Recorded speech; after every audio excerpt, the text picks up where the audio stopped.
So we are live.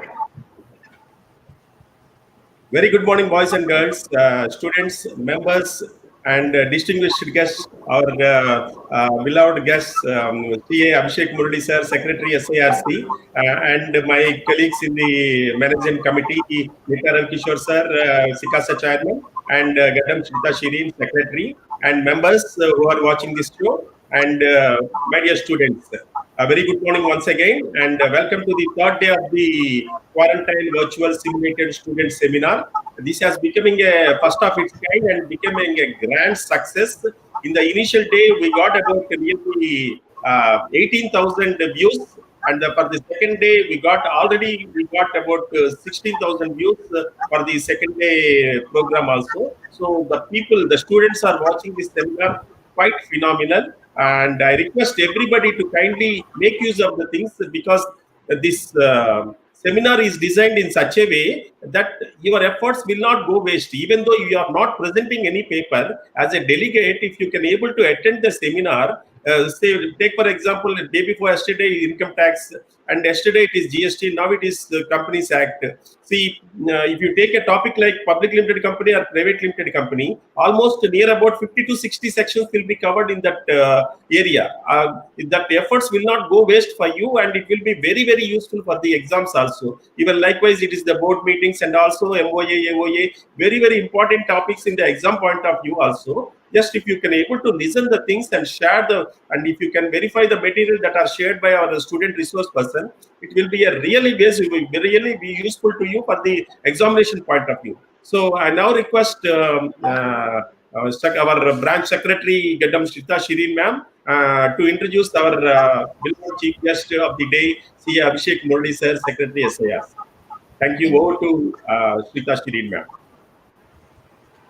Chairman of Vijayawada branch, CA Godavarthi Srinivasarao sir, and our today's chief guest session chairman, Dr. CA Abhishek Murali, Secretary of SARC of ICA, Chairman Sikasa, CA Nita Kishore sir, and my dear students, a very good morning to one and all. Welcome you all for the today's seminar on Companies Act. First of all, I would like to congratulate both student speakers and students viewers for grabbing this wonderful opportunity offered by Vijayawada branch for enriching and updating your knowledge. And I also thank you for making this program a spectacular success. I am honored to introduce our today's chief guest and session chairman, Dr. C.A. Abhishek Murali. He was born on 28th August 1989. He is a practicing chartered accountant at Chennai, who is currently the partner of Messrs. Victor, Grace and Company Chartered Accountants. He is also an All India first rank holder in the SEMA strategy examinations and All India 17th rank in the SEMA final examinations. He also secured All India 5th rank in the International Taxation Examinations ADIT conducted by CIOT London. He is an expert in direct taxation, international taxation, litigation and appeals, valuations, due diligence, mergers and amalgamations, and project finance. He has conducted and spoken at more than 250 seminars on direct taxes in 2019. He completed his schooling from PSBB Schools, Chennai. He did his articleship training with PricewaterhouseCoopers. He also worked with KPMG. He has also completed his graduation and masters in commerce from Madras University and also completed DISA, CISA and SEMA. He has also attended special sessions at Harvard University. He is very passionate about startups and went on to establish a vertical to help mentor startups. He has been nominated as the honorary first secretary for the economy and trade for the Honorable Consulate of the Republic of Zambia. He professionally advises various leading industries, high net worth individuals and professionals. He is the youngest elected regional council member of ICA and has been elected to the SARC, Southern Regional Council, back to back for the period of 3 years, each from 2016 to 19 and 2019 to 22 by polling the highest votes from Tamil Nadu and Chennai respectively. Dr. C. Abhishek Murali has been nominated to the following committees constituted by the Institute of Chartered Accountants of India, New Delhi. Following are the committees: Corporate Laws and Corporate Governance Committee of ICAI, New Delhi, in the years 2013 and 14 and 2014 and 15. Professional Development Committee of ICAI, New Delhi, in the year 2015 and 16. Research Committee of ICAI, New Delhi, as a technical reviewer. He has been nominated as chairman of the following committees constituted by the SARC of ICAI: Direct Access Committee of SARC of ICAI 2019 and 20, Public Relations Committee of SARC of ICAI in the same year. He was also the chairman of so many committees like Public Relations Committee, Direct Access Committee, CPE Committee, Library Committee, Career Counseling Committee, Committee on Capacity Buildings of CA Farms, and SMPs of SARC in the previous years. In addition to that, he is the chairman of aforesaid committees. He is also nominated as the member of many committees constituted by the SARC of ICA. He has also authored 5 books of professional interest. His book on overview of the Companies Act 2013, Income Tax Ready Referencer, Taxation of Capital Gains are very famous. He has authored background material for Investors Awareness Referencer published by the ICAI, New Delhi. He regularly contributes articles of professional interest in the online magazine Tax Sutra. He addressed conferences, seminars, workshops organized by the corporate forums, professional bodies, universities, and income tax and central excise departments on various topics like tax appeals, capital gains, tax planning, corporate law, valuation measures, due diligence, soft skills, and career orientation, etc.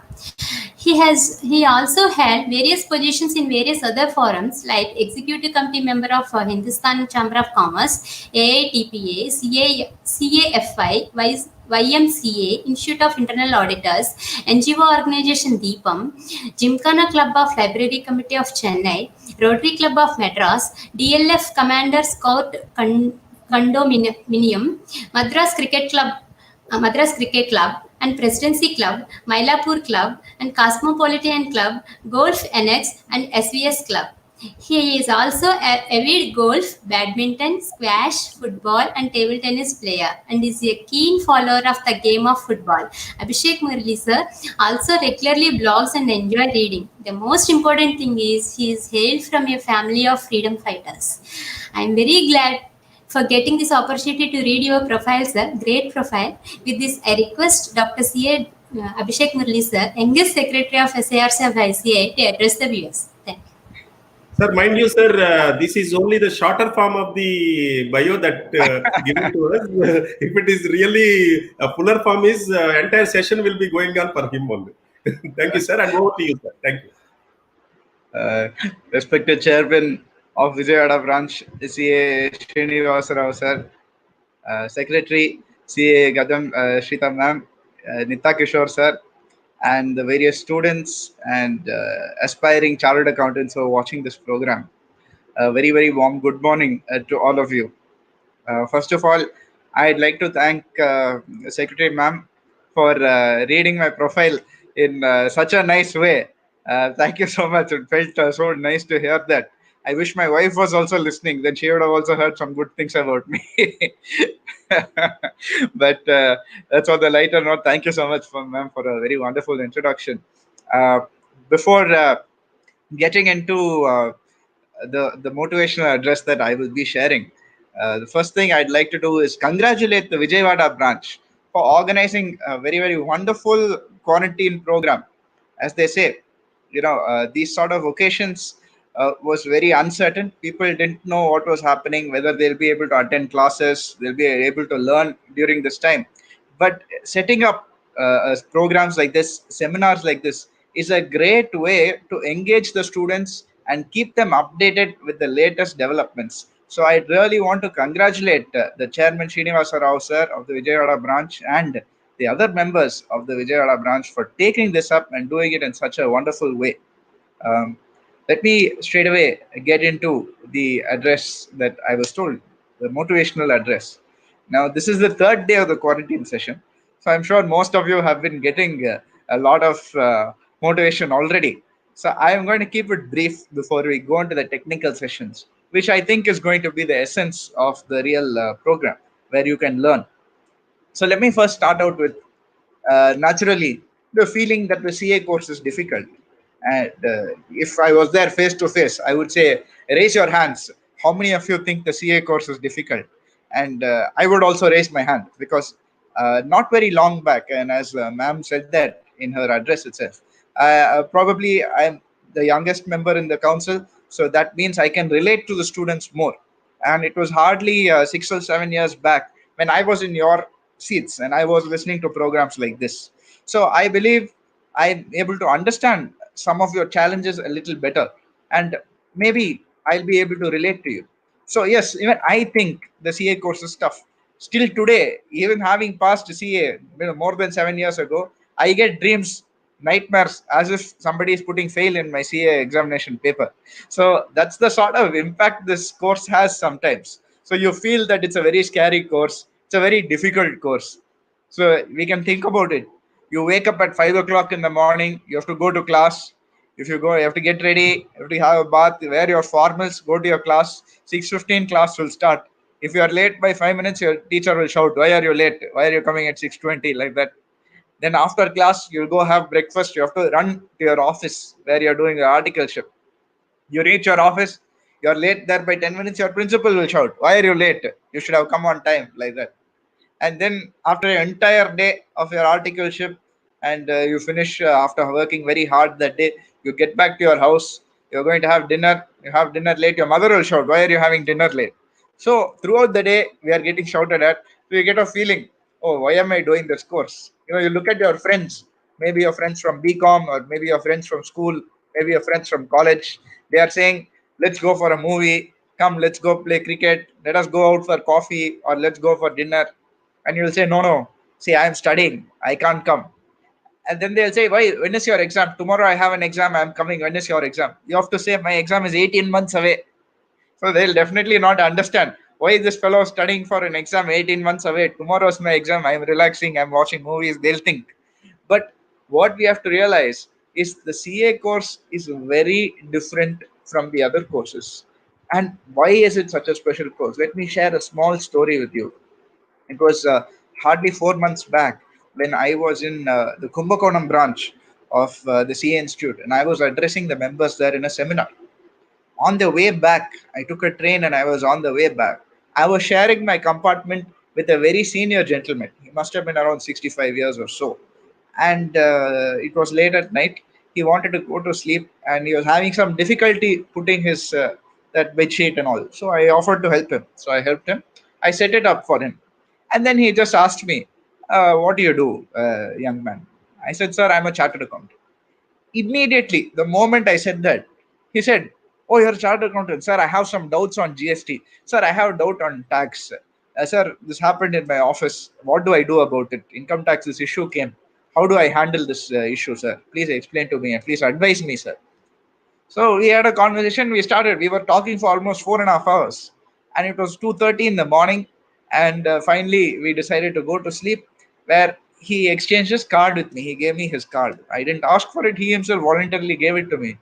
When I took his card, I realized that gentleman that I was talking to for 4.5 hours, he's a managing director of one of the biggest textile companies in all of Tamil Nadu.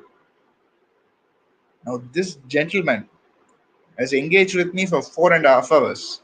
He has shared with me all his issues about his business, the fact that he got income tax notice, what are the issues, what are the situations that he is facing, all that he has shared with me. And he does not know I'm a chartered accountant or I'm a secretary of SARC of ICI. He does not know I'm a practicing CA. He does not know my background. He does not even know if I'm an expert in GST or income tax. He is just talking to me because of two letters. Because I said I am a chartered accountant. It's only because of that this gentleman spoke to me for 4.5 hours. And that brings me to the value of this course. By simply saying that you're a CA student or that you are a CA, the sort of respect it has in the society is something unique. Think about it. If you go on a public transport, you will also face the situation. Maybe you're in a bus, maybe you're in a train. Now, at least for the next few weeks, we cannot think of that. But if you generally go in a public transport system, you will find that the moment you have a conversation with somebody, "Sir, what do you do?" "I'm an engineer." "Sir, what do you do?" "I'm a CA student." Immediately people will start asking you doubts. "Can you help me? I need some tax planning. Can you help me? I need some advice." All these will start happening, and it is unique to our course, I will tell you. Because think about it, if you are an engineer, very few questions you can ask. if you are any other course that you can think of other than doctor and CA, no course has this sort of respect in society, that sort of reach in society that the CA course has. Also, articleship. How many of you think articleship is difficult? Definitely, there's a feeling it is a challenging period. It reminds me of a funny story. This chartered accountant, a lawyer, and an engineer, they will die and they'll go to heaven. Their God will be deciding whether they have to go to heaven or they have to go to hell. So he'll say, Mr. Lawyer, see, what you have done is you have represented so many people who are criminals, who are murderers, and because of you, you have saved them. They are all on the streets, and you have led to the death of so many people in the by saving his life by representing him. If not for you, he'll be in jail. So I am going to send you to hell for 10 years. Then he goes to the engineer. He says, Mr. Engineer, because of you, you certified one incomplete building that was very poorly done, and you said it is okay. And so many people moved into that building, and almost 100 families have got deaths in their family. They've been hospitalized, and they're all on the roads because of you. I am going to send you to hell for 10 years. Then he comes to the chartered accountant. Mr. Chartered Accountant, you have certified a balance sheet of a listed company. So many people have invested heavily in this company. They put their life savings, and the company has gone bust because you certified it based on your belief, your signature as an auditor. They have certified it. So we are sending you to hell for 7 years. Immediately the lawyer starts objecting. How is that fair, sir? For us 10 years, for him 7 years. He says, Mr. Lawyer, you have to remember, he is a chartered accountant. He has already completed 3 years of articleship. That is why only 7 years we are sending. Yes, this is on a lighter note. So there is a feeling that articleship is a very, very difficult period. It's a very challenging period. You have to deal with a partner. Maybe he'll be a very, very senior partner. He'll not even understand with you. I'm sure many of you might be facing this. They will say, don't use your phone, don't use Facebook, don't use WhatsApp, all that. And they'll not be able to understand that today WhatsApp is basic communication. Anybody has to have any sort of business communication. I talk with my clients only on WhatsApp. Nobody even hardly anybody prefers to call these days. They're just comfortable messaging on WhatsApp. So it has become a norm. But still, sometimes you are facing the challenge of someone not understanding with you. Then you'll have 2 3 partners in your office, or you'll have a manager. One fellow will say, why have you prepared like this? Change it and bring it. I want to see it only this way. So you'll prepare like that. Next time you'll go to a different partner, he'll say, why are you doing like this? You should do like that, only change it. So you'll have to do what you did before. Each time you'll be changing, and there'll be, what do you say, communication difficulties, challenges in reaching that senior person, making him understand. All of this happens. Communication is a very, very important skill. You'll understand in life that not everybody is the same. The difference that you will see between you and maybe your colleague who's an engineer or from a BCom graduate, etc., is that you are getting practical experience. You are getting practical experience. Will there be communication challenges? Definitely, there will be communication challenges. It reminds me of another story. There are two articles. They're sitting in the office. Phone call comes. Hello, is Vijay speaking? Yes, Vijay is speaking. Is Deepak next to you? Yes, Deepak is next to me. Please tell Deepak his cat fell from the roof and died. So he says, Deepak, I got a call from your house. It seems your cat fell from the roof and died. Immediately, Deepak gets upset and he goes off home. The partner is observing all of this. He says, Mr. Vijay, please come here. Yes, sir. I've been observing what is happening. When you communicate bad news, that is not the way you do it. There's a way you have to communicate to people. Okay, sir. Please tell me, sir. See, first you have to say, Deepak, we got a call from your house. It seems your cat is playing on the roof. Your cat is playing on the roof. Then after 15 minutes, you say, we got another call from your house. It seems the cat is playing on the edge of your roof. Then again, after 15 minutes, you say, we got another call from your house, Deepak. It seems your cat fell from the roof. They're immediately rushing it to the hospital. And then finally, after another 15 minutes, you say, unfortunately, Deepak, it seems your cat passed away. I'm very, very sorry. See, by that time, the person, he'll be ready for the news. It will not take him by shock. Do you understand? Yes, sir, I understand. Okay, see you. Next day, another call comes to that office. That same Vijay only answers. Takes up the phone. Slowly, he keeps it down and he looks shocked. Partner again is observing. You say, what happened, Vijay? Who called? Sir, I can't tell you, sir. No, no, you have to tell me. Who called you, ma? No, sir, I really can't. No, no, was it a client? No, sir, it's not a client. No, no, it's important. I need to know who called me, ma. Please tell me. No, sir, I can't tell you. Listen, I'm your boss. I'm your principal. You have to tell me. Sir, no, sir. Listen, I have taught you so many principles in your life. Please apply them and tell me. Okay, sir. Tell me, ma, who called you? He says, sir, we got a call from your house. It seems your mother is playing on the roof. So sometimes you learn principles, you cannot apply the same principle everywhere. Dealing with each partner is difficult. It is just like that person who is saying copy paste to whatever scenario. An articleship, you cannot do that. When you're simply writing your exams, you can mug, you can reproduce all that. But when it comes to your articleship, you're dealing with dynamic challenges. And I'll tell you the best thing about your articleship. Unlike any other course, in your articleship, you are doing 3 years articleship. In those 3 years, what are you doing? You're doing whatever you want to do after you finish your articleship. So you want to practice. You want to practice. You're learning whatever you can do in practice. Not only that, you can make whatever mistake you want. You will not get into a problem. Your partner only who is signing on that balance sheet, he'll only get into a problem. Not only that, they are saying, here, take a stipend, make whatever mistakes you want, we will pay you for it. Here, take, go, enjoy. So the CA course is structured in a way that no other course is structured.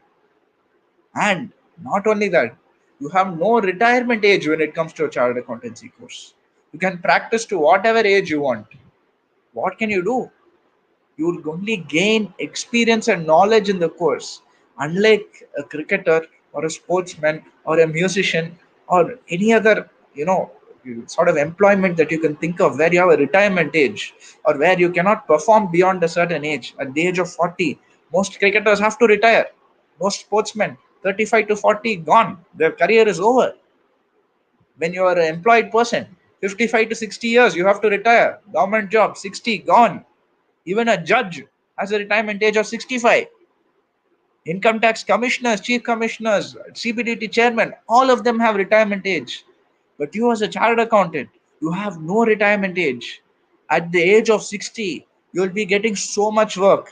You'll be earning so much more money than you were earning at the age of 30. That's the beauty of the CA course.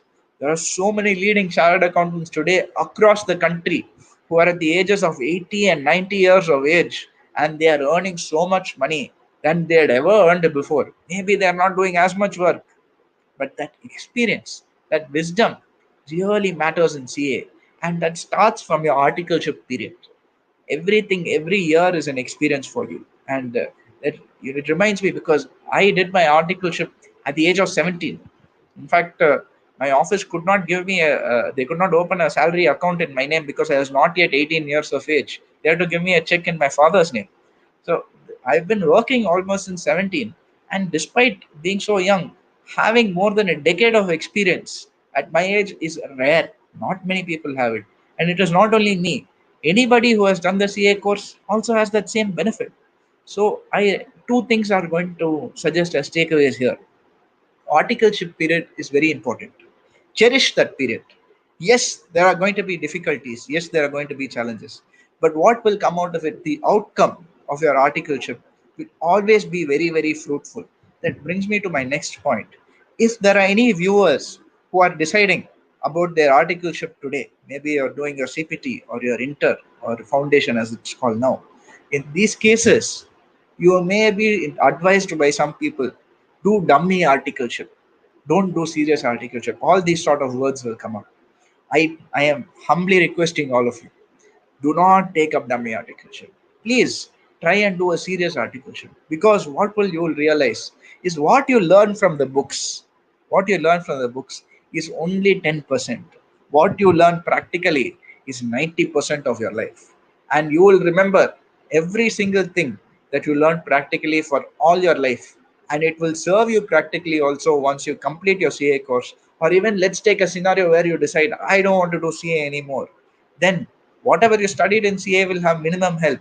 But that articleship period, whatever soft skill you're learning, whatever practical work you're learning, all of this will help you throughout your life. And that brings me to my final point as to Why is the CA course? You may be thinking, many of you are students, and I used to feel it as a student, that ISCA subject, that information technology subjects, how am I going to do these subjects? They are so irritating. They are so irritating. Why do I have to learn how to define? In fact, I remember when I was writing my final, there were questions, sorry, my inter, we had this IT. Define a monitor, define a mouse, all that. We all know what is a monitor. We all know what a mouse is. Do I have to study? I have to learn 4 lines about how I should define it so that I can write in my question paper. How does that help me? You'll think. Similarly, ISCA. Why am I going to do an information systems audit? You'll think the same thing. My very close friend, he was in fact, we both studied together. We did our articleship together, and he used to complain constantly, I don't like this ISCA, I don't like this information technology, etc. And once we passed our CA course, he got into a multinational, and today he is leading the vertical on information systems audit, in information system audit, and he was praised so highly that they in fact promoted him and sent him to London, and he heads the information system audit vertical in London at a very very young age. And the same person who was doing that 7 years back, 8 years back, he used to tell me, what is this ISA examination that we are having? Why are we studying all this? So the CA course is very interesting that way. It is very comprehensively structured so that you get an all-round view. Whatever exams you're writing, whatever papers you're writing, whatever articleship you're doing, all of this will give you a comprehensive outlook as to how you need to gear up for not just passing the exam, but also beyond the exams. You think, maybe let us take examples of successful people. Maybe you'll feel, I don't want to do CA. I'm not interested in practicing. I'll just qualify the exam, enough for me. I'll get into business. Do I have to do the course? Kumar Mangalam Birla, one of the biggest businesses and CEOs in India, he is a chartered accountant. Maybe you're interested in trading shares and derivatives. Rakesh Junjunwala, he is a chartered accountant and the biggest share trader in India. Maybe you're interested in journalism. I'm not interested in CA. I want to get into journalism. Pranoy Roy of NDTV fame. S. Gurumurthy, he was in Indian Express and he broke the big news about Reliance back in the 80s. He is a chartered accountant. Today, he's one of the closest advisors of the Honorable Prime Minister. That's the sort of reach the chartered accountancy course has. Maybe you're interested in public life. CA Rahman Khan from Karnataka, CA Piyush Goyal, Union Minister. They are all chartered accountants. Maybe you are also thinking, I have no interest in anything. I want to get into cinema. We have Shekhar Kapoor. He's a chartered accountant. He's a very famous director in Bollywood. So that's the interesting thing about CA course, is that when you do this course, you prepare yourself in many facets of life, and you prepare yourself to take on the course, beyond the course, into opportunities at work, not only CA work, non CA work also. So, with this, I'd like to conclude my motivation address by saying that I can tell that all of you will become successful chartered accountants, but you just have to put in hard work and discipline. That's the most easiest thing. When I said, I started off my presentation by saying that CA is a challenging course, when you have so many benefits, I said it is not a difficult course, it is a challenging course. And why I say it's challenging? Because if you have some discipline and you put in some effort, you can definitely clear the exam. It is not about intelligence, it's not about intellectuals, it's only about a discipline. And I'm sure each and every one of you who are watching today are motivated, because not because of my address, but you are self motivated because you can easily switch off that computer or switch off your screen and go do something else. You can watch TV, you can go out, you can do whatever you want. Maybe you can spend time with your family and do many other activities, that but you've chosen to sit and watch this, and for that I congratulate you. You are self motivated, and that's the most important thing when it comes to the CA course. So all the very best. I'm sure you will all be successful chartered accountants, and I'm looking forward to spending my time in the fraternity with you. Thank you so much.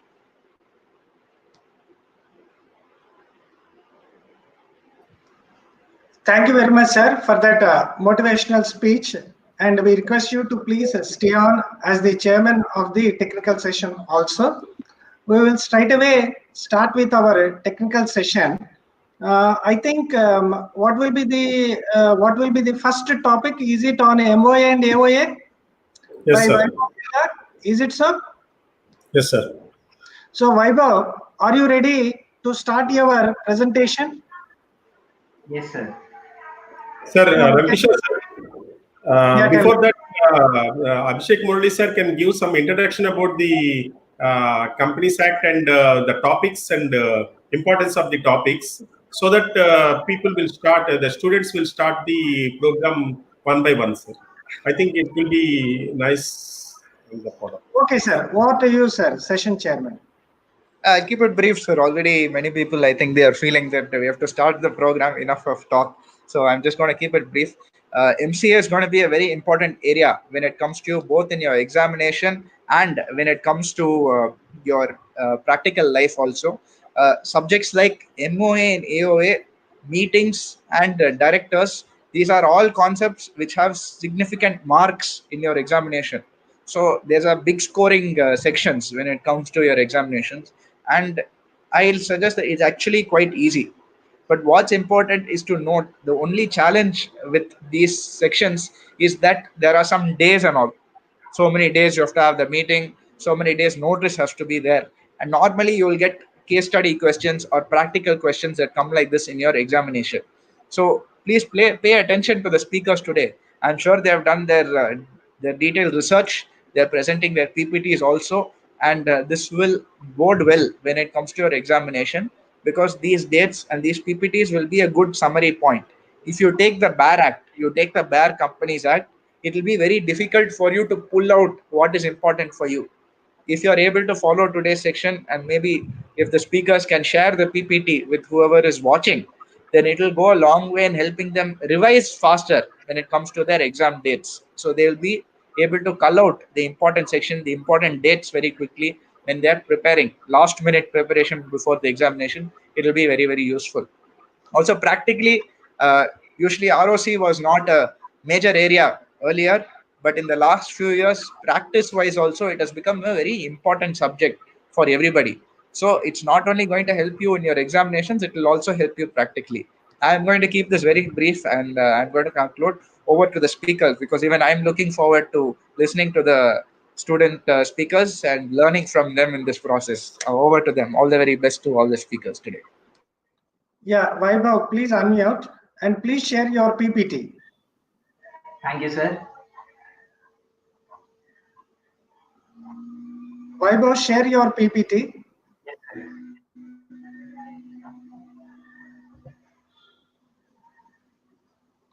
Okay, go on. Thank you, sir. I'm glad to be part of presentation seminar. Welcome to Quarantine Virtual Student Seminar organized by Vijayawada branch of SIRC. Hello, I'm Vaibhav Gilda presenting today on MOA and AOA, Memorandum of Association and Articles of Association. I am a dropout of Hindu College, University of Delhi, currently cleared Group 1 of CA Inter and pursuing my articleship at MN Rao and Associates. Outline of seminar. Before getting into this topic, I'd like to tell the seminar's outline. I'll first start with introduction, then MOA and AOA and their alterations, doctrines, differences between MOA and AOA, and I'll look into some practical examples. As Sir said, practical learning would retain in your minds forever. I'll try to explain it in as practical way as possible. Firstly, before learning, let us learn how MOA and AOA are relevant to us. Starting with this, in section 7, we have about incorporation. In the very first step itself, we need to file our documents with registrar. Memorandum of Association and articles duly signed by all the subscribers to the memorandum should be submitted to the registrar, after which the further process of incorporation can be carried out. Effect of registration. This is in section 9. From the date of incorporation, the company becomes a legal person, and there comes into existence a binding contract. This binding contract amongst the people in the company, from the people and outsiders, and company people itself. The relevant sections that I'm going to discuss today are Section 4, Memorandum of Association, Section 5, Articles of Association, Section 6, Act to override Memorandum and Articles, Section 10, Effect of Memorandum and Articles, Section 13, Alteration of Memorandum, Section 14, Alteration of Articles, Section 15, Alteration of Memorandum or Articles to be noted in every copy.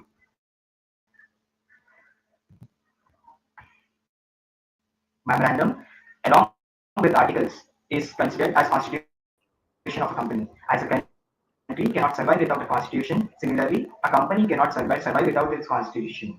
Memorandum of Association, along with its articles of association, is considered to be constitution of a company.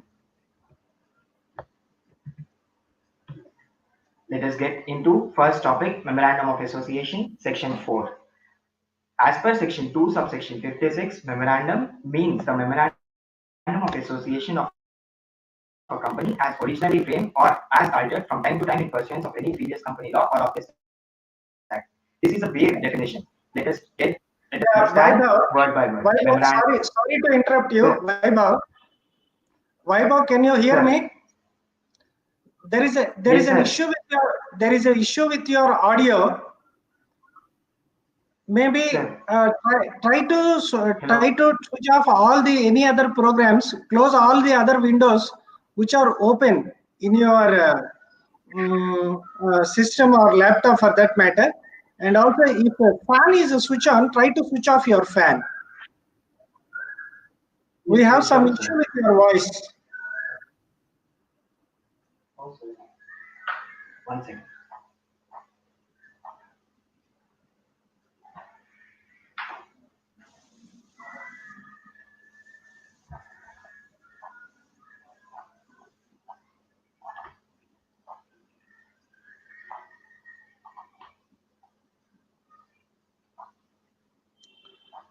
Sir, am I audible now, sir? It is okay. Is it clear now, sir? Yeah, of course. It's clear now. Please go on. Okay, sir.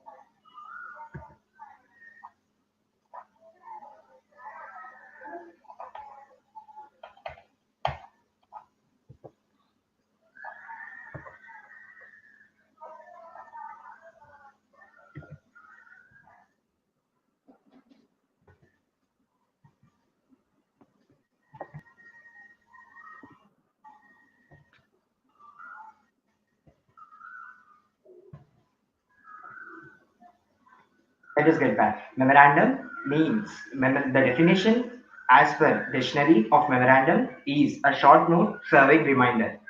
This note serves reminder to all the people within the company and the relation between the outsiders. It is originally framed or altered as and when the Companies Act alters. It represents the charter of the company. Charter because it tells about the scope of activities which the company deals with. It is prepared during the formation and registration of company and specifies activities and objectives for which the company is formed. Let us get into the clauses of memorandum. There are 6 clauses of memorandum of association, which are name clause, situation clause, object clause, liability clause, capital clause, and association clause. Shortcut to remember this is LOCANS, which is a place in US. Logans. Name clause. This clause specifies the rules regarding the names of company. The name that can be selected by a company. It should not contain the words like national, provisional, state, prudential. It should not be similar to any other company or an LLP. Liability clause. It states the liability of members of company. It specifies that company is liable to pay to the shareholders only to the extent of face value of the shares. Situation clause. In this clause, the names of states in which the registered office of company is situated is specified. In this, it tells about the jurisdiction of policy and fourth in which the company is situated in.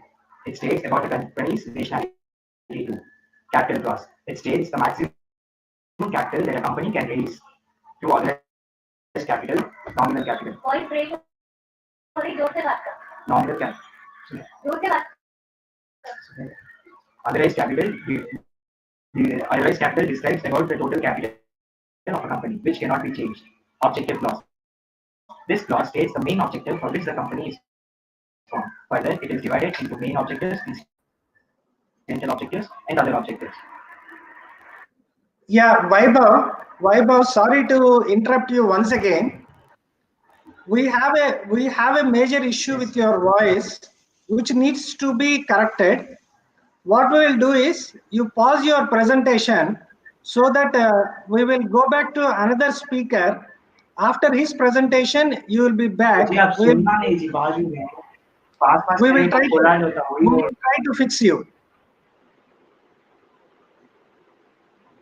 Just a minute, please.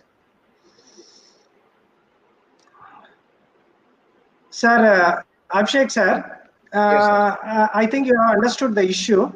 Yes. We'll get back to Vaibhav once we set his voice issue. In the Yes. meantime, shall we go with Nischay? Nischay, are Yes, you yes. ready with your presentation? Yes, sir, I'm ready. Yeah, fine. Okay, please share your PPT.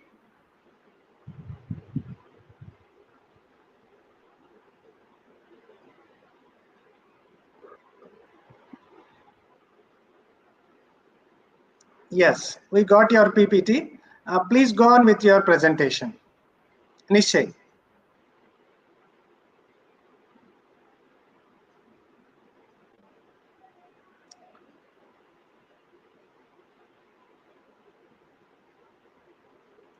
Nischay, you can start.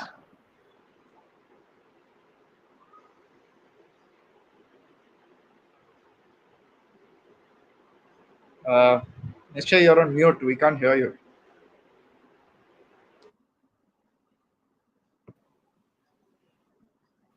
Yeah, go on, Nischay. Yes.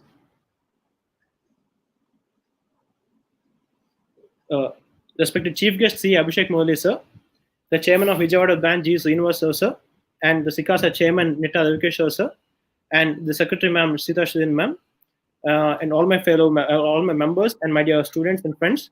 A very good morning to all of you. I am Nischay. I have completed my BCom Honors Finance graduation from Alliance University, Bangalore, and I have also completed my postgraduate diploma in international business. And I've worked with American International Group AIG as an underwriting analyst for an year.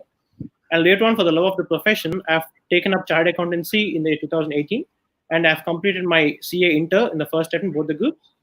So now I'm currently pursuing articleship on my second year for articleship in Shivaji & Co. Vijayawada. So today I'm going to speak on the topic private limited versus public limited companies. So firstly, as the majority of the audience are either qualified chartered accountants or students, the entire session or the entire approach of the presentation would probably not be on definitions, but rather certain circumstances or certain scenarios where the differences lie between public companies as well as private limited companies.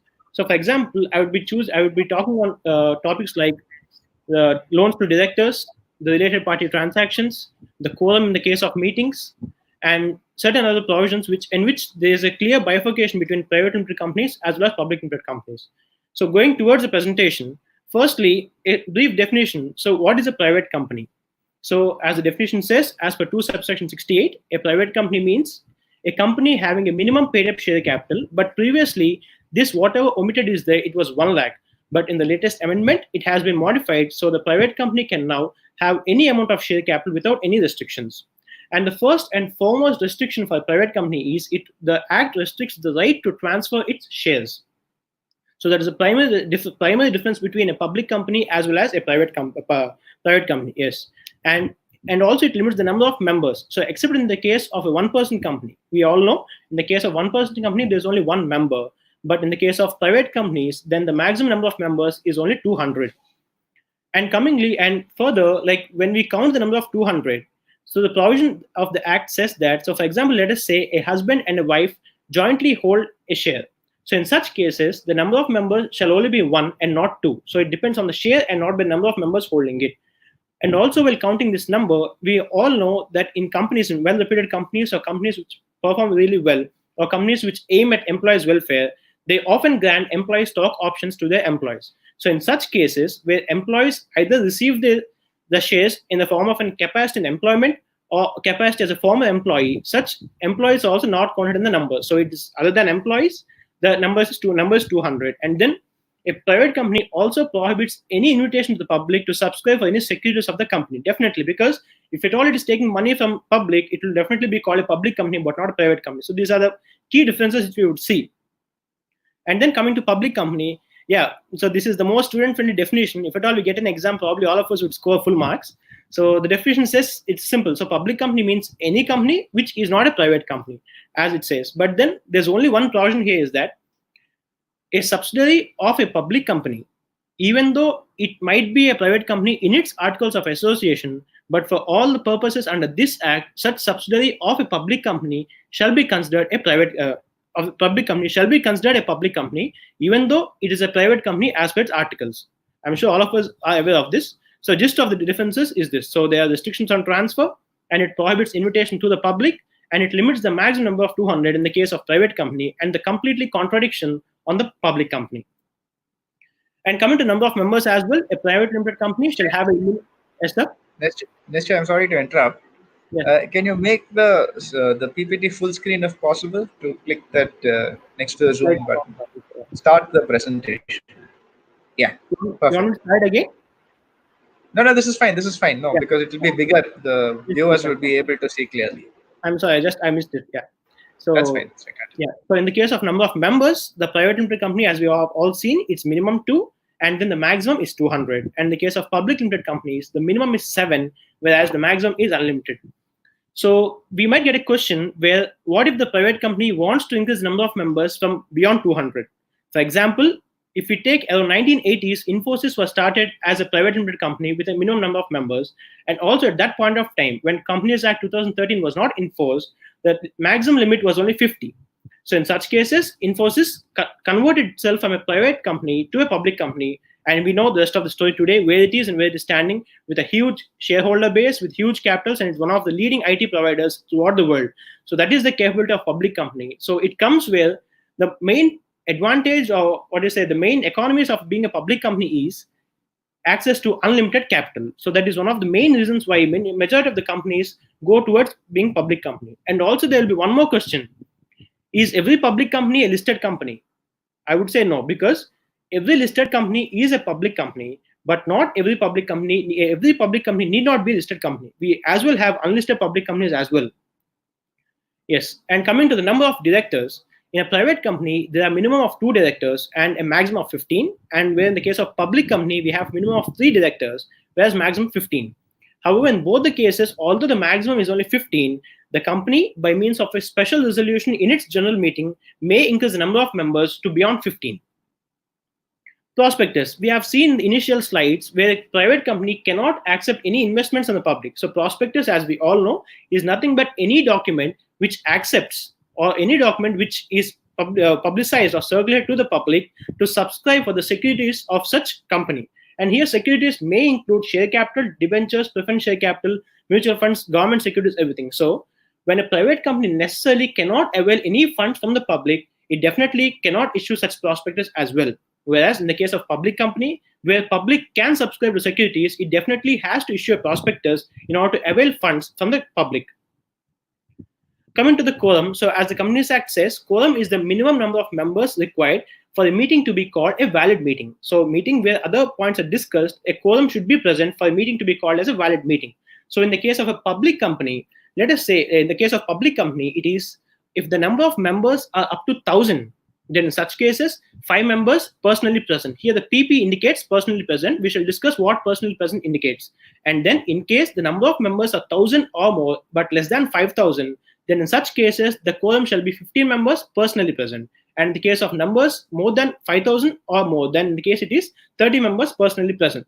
Here the word PP indicates personally present. So it means we must be aware of a term called proxy. As a proxy is a representative on part of a member who is not able to attend the meeting for various reasons, for whatever reasons may be. So in such cases, the proxy, although he is attending the meeting, such person shall not be counted to be personally present. So it should be the member himself or himself, or as General Clause Act says, him includes her. So it is the member himself attending the meeting shall be counted as personally present. So that is the quorum in the case of public company.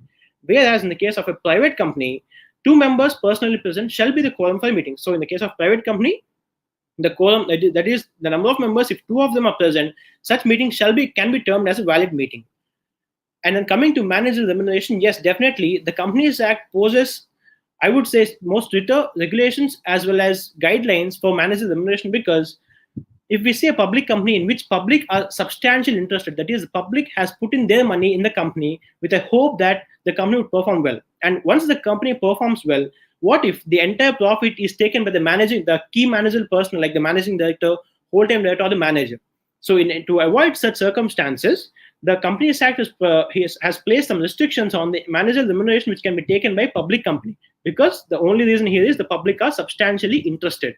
So if you look at the Act, it says the maximum managerial remuneration which can be paid to the whole-time, the managerial person, KMP, which we call the key managerial personnel, shall not exceed 11% of the net profits of that company.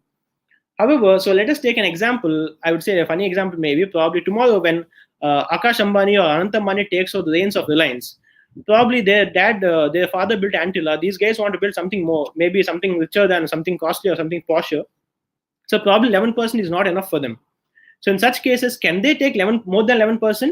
And the Act says, yes, definitely, yes, they can, provided if a public company wishes to pay remuneration in excess of 11%, then an ordinary resolution needs to be passed in the general meeting and also ensure compliance Schedule 5.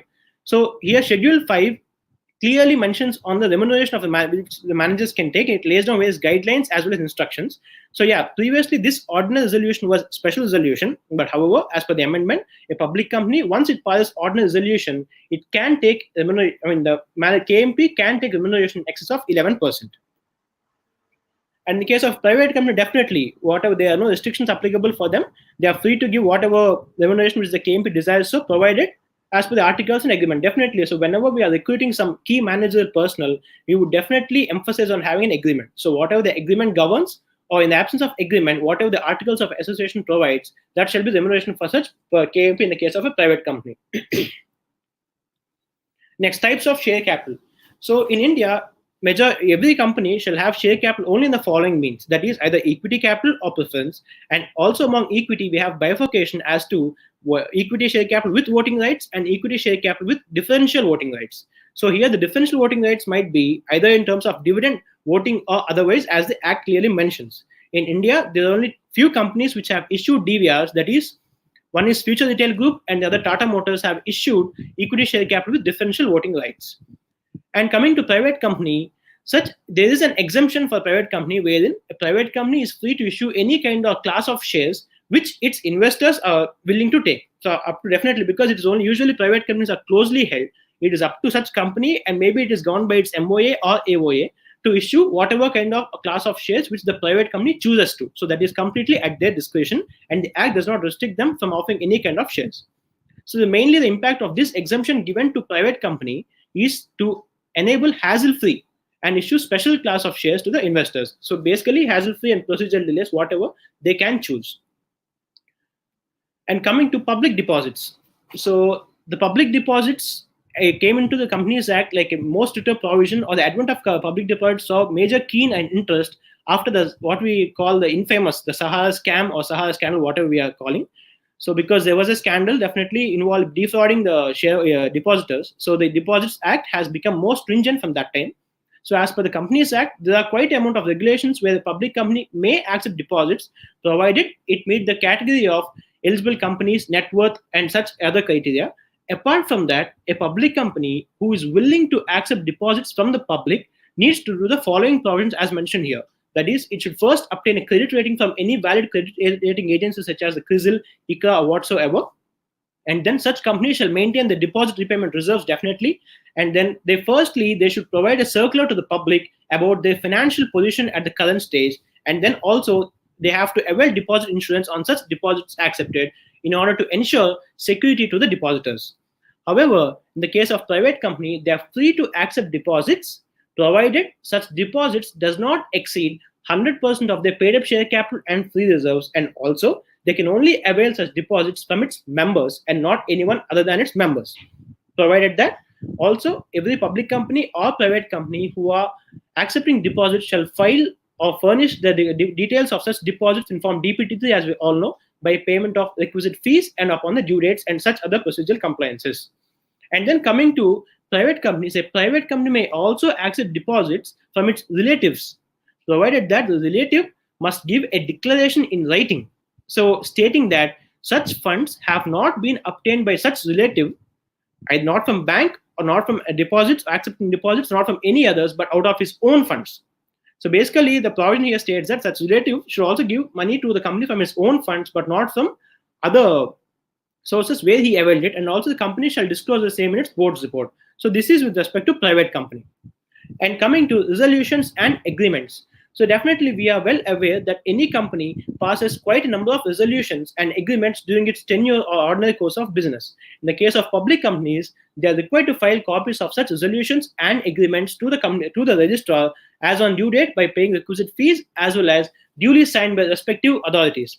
So let us say, for example, there's a public company, they have to appoint a whole-time company secretary in order to take care of all these procedural aspects. But if we take the case of a private company, it might be difficult for some private companies to ensure hefty payments to the company secretaries or legal compliance fees and such other matters, because a private company usually, I won't say it is like always, but usually maybe operating with a lesser capital and lesser number of members being involved. So that is why, in order to enable the private companies to have a hassle-free conduct of its business, the private companies are given exemptions in filing Form MGT 14 in certain procedural aspects, as mentioned in the Act.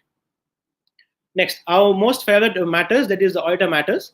So as per Section 141, subsection 3, clause G, we are all well aware of the disqualifications of an auditor. So in that, we could see an auditor who is in full-time employment elsewhere, or an auditor who is in the capacity of an auditor of more than 20 companies shall not be eligible to be appointed as an auditor of other companies. That is, an auditor can only be an auditor capacity of only 20 companies. However, here the exemption again is given to auditors in the case of private limited companies, and definitely that is a boon for all the practicing chartered accountants out there, or inner chartered accountants, and also boon for aspirants like me who are going to get into practice or employment. Because if at all the restriction was applicable to private company as well, then there would have been only limited number of companies which we would be dealing, which would act as a hindrance for us to expand our client base as well as in the point of revenue too, because it's important too. So if you look at, there are exemptions, that is, while calculating this number of 20 companies, the following companies which are mentioned here are excluded. That is, an auditor can be an auditor for these companies irrespective of the limit of 20. That is, the dormant company, the one-person company, small company, and private company having a paid-up share capital of less than rupees 100 crores. So for a private limited company, if its share capital is less than 100 crores, a single auditor can be its auditor for the entire lifetime of the auditor itself. So there are no restrictions on the auditor. So definitely his client base is assured. So definitely it is like a prospective client for auditor who is a repetitive client. Yeah, so that is private company. However, definitely there is rotation of auditors which is applicable.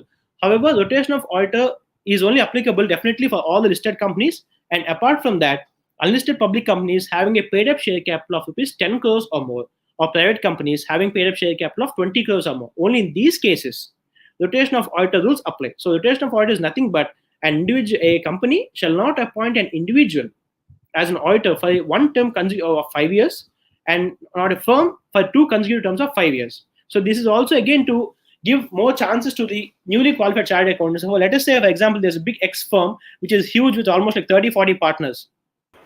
So definitely. Question. I'm sorry to interrupt. Yes, can you just go a little slower in your presentation? I think people are finding it a little fast. You're sure. Presenting well. Just slow down a little bit. Just carry on. Sure. So in case of rotation of auditors, if we see, there are like n number of firms which are huge with almost like 30-40 partners. So for them, it is definitely easier to retain their clients. So in order to prevent such practices, the rotation rules of auditors has been placed so that in order to ensure that even the newly qualified find good opportunities in the auditing. So that is the provision here for rotation of auditors, and also for private limited companies only with a paid up share capital of 20 crores or more. This is applicable. The rotation of auditors is applicable. And then directors appointment. So as we all know, in the case of appointment of directors, as per section 160, so directors who wishes to stand as a director, or if he wishes to nominate any other person, has to deposit rupees 1 lakh and also serve a 14-day notice to the company before being appointed so. But the same is absent in the case of private company, and it is not applicable for a private company. That is, they need not deposit rupees 1 lakh, or they need not serve any notice for 14 days. Unanimous resolution. So there are only few instances in the entire Companies Act which require unanimous resolution, and one of such kind is section 162. So the section briefly says that any company shall not appoint 2 or more directors by a single resolution, okay, unless such proposal is first voted against. So basically, I would say just, so if at all a company wants to appoint 2 or more directors by means of passing a single resolution, then first of all, the intention to pass such a resolution should be voted. That is, the number of votes cast in favor must be more than the number of cast against. So that is first. And secondly, even for appointment of 2 or more directors, a resolution has to be passed by all the directors. So there are only few cases in the entire Companies Act which require the unanimous resolution of directors, and this is one case, and this is only applicable to public companies. So only in public companies, they cannot appoint 2 or more directors by a single resolution unless such proposal is voted, as well as all the directors ratify such proposal. So that is one case. However, in the case of private companies, as we all know, such unanimous resolution is not applicable, and they are free to appoint any number of directors either by 1 resolution or 2 resolution or whatever their articles govern. So basically, it is what the Articles of Association governs the private companies rather than the Act in majority of the aspects. Next, participation of interested directors. Definitely, this is also a very keen and very important aspect. So here, interested directors means, let us say, for example, there's a company called X Limited, and then there's a company Y Limited. So the directors of X Limited are also the directors of Y Limited, or let us say, directors of X Limited hold more than 2% of the share capital in Y Limited. That is one case of interested parties. And the next case is where, let us say, Y is a firm. So the directors in X Limited, either one or along with such directors, any other person, any other director is either a partner, member, or the owner of such firm. So in these cases, this Y Limited, which we are talking about, or the Y firm, is interest in such company, in such corporates or such firms, the directors are interested. So in the case of a public company where such interested directors are present, such interested directors cannot participate in the meeting in which a business is going to be transacted between this company and the X Limited and the Y Limited. So in such meetings, these interested directors cannot participate in voting. However, in the case of private companies, the exemption is lifted and they can definitely vote. So public companies, such interested directors cannot vote. But in the case of private companies, as per the virtue of the provisions of this Act, they can vote, provided they disclose their interest. In the public company as well, they have to disclose their interest. But in the private company, they have to disclose their interest, but they can still vote. So that is a star which we have seen, like the conditions apply, which we usually see. So they can vote, provided the conditions as they have to disclose their interest. Next, loans to directors. This is also a very important provision which we see in the Companies Act. So I would say the basic gist of like the objective or the intention of the lawmaker for these loans. So basically, let us say a company, there's a director called X and Y Limited is a company. So Director X has a lower creditworthiness than compared to the X Limited company, Y Limited company, and Director X has lower creditworthiness. So if he approaches a bank, then the bank might probably refuse giving a loan to such director. But however, in place of the director, if at all the company approaches a bank, and if the company have solid assets or good fixed assets with good profit margin, then definitely the company would be in a position to avail loan. And what if tomorrow the company, after availing the loan from such bank, directs the same to the director? So in order to prevent such misuse of the Act, I wouldn't say misuse, but maybe in order to prevent such practices, the Companies Act has laid down before the prohibitions on loans to directors. So as per section 185 of the Companies Act, no company shall grant loans to any of its directors or to any other person in whom the director is interested, or it cannot also provide guarantees security in respect of such loans taken by directors. Also, in this case, since it is a very restrictive provision for public companies, even in the case of private companies, there are quite an ample amount of restrictions. So in the case of private companies as well, such companies can give loans to directors provided they meet the following conditions. So what are those conditions? First of all, no other body corporate must have invested in the share capital of the private company. So, example, let us say there's a company. So, if the funding of the entire company is brought by investments from the directors itself, in such cases, such companies may lend to its directors. But where such company receives any investment from outside or from any other body corporate, in such cases, private companies also cannot lend to its directors. And case two, the borrowings of such private companies from banks and financial institutions or any body corporate less than twice its share capital of 50 crores, whichever is lower. So wherever, let us say, the paid up share capital is 5 crores, or where the borrowings are less than 50 crores and double. So in such cases, it can give. And next, such private company has no default in the repayment of such borrowing subsisting at the time. So simple, basically, when the company itself is in default of repaying its loans, then how can such company take loans from the bank and further lend it to the directors? So simple. There's a very practical and common assumption. There are very practical provisions which are definitely applicable in many cases in the real life scenario. And finally, so exercising the powers of the board. So the board definitely has various powers. Whereas in the case of a public company, the following matters listed here, like the sale or lease of the whole or substantially the whole of undertaking, or the investment of amounts of compensation out of the merger, or borrowing monies exceeding paid up share capital, or repayment of any debts. So all these matters in the case of a public company needs to be done by means of passing a special resolution. So a public company needs to pass a special resolution in the matters described here.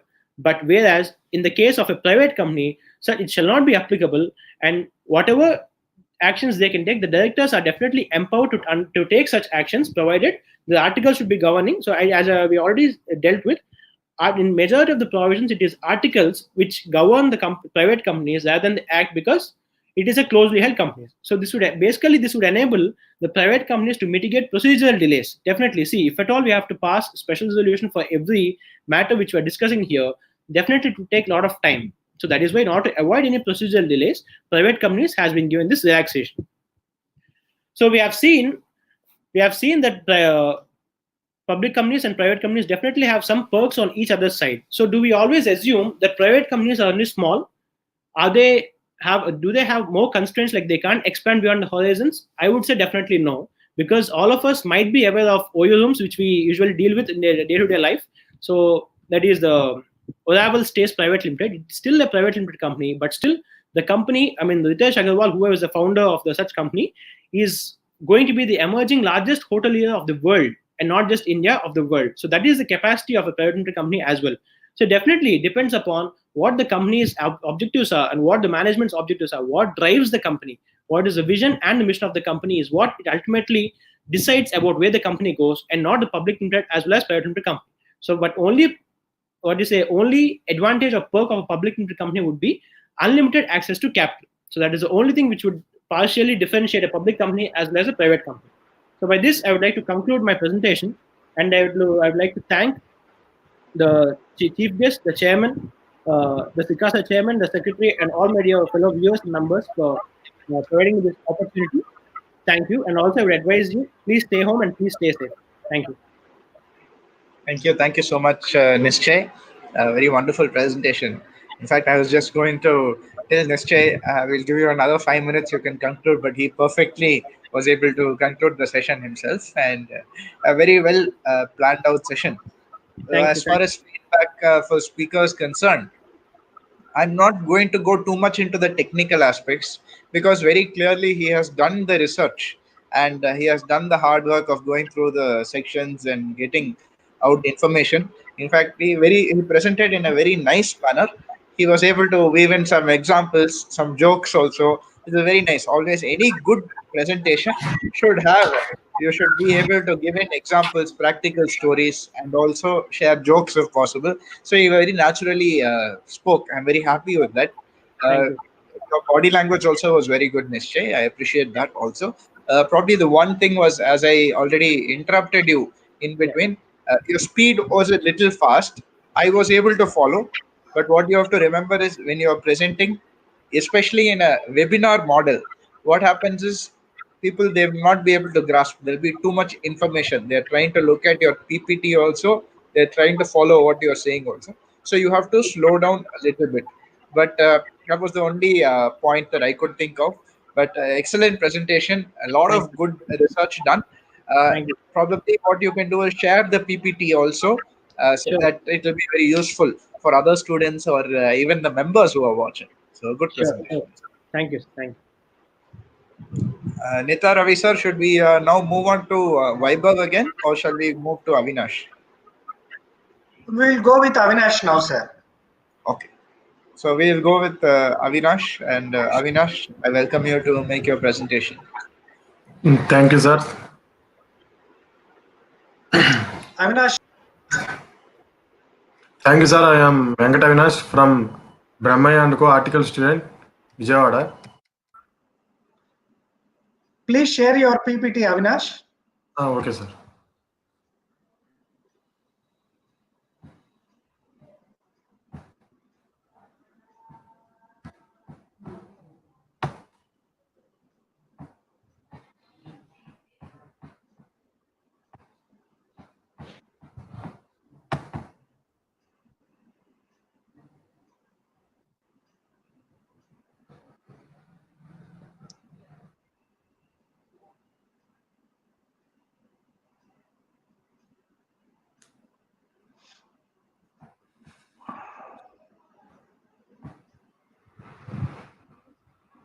Yeah.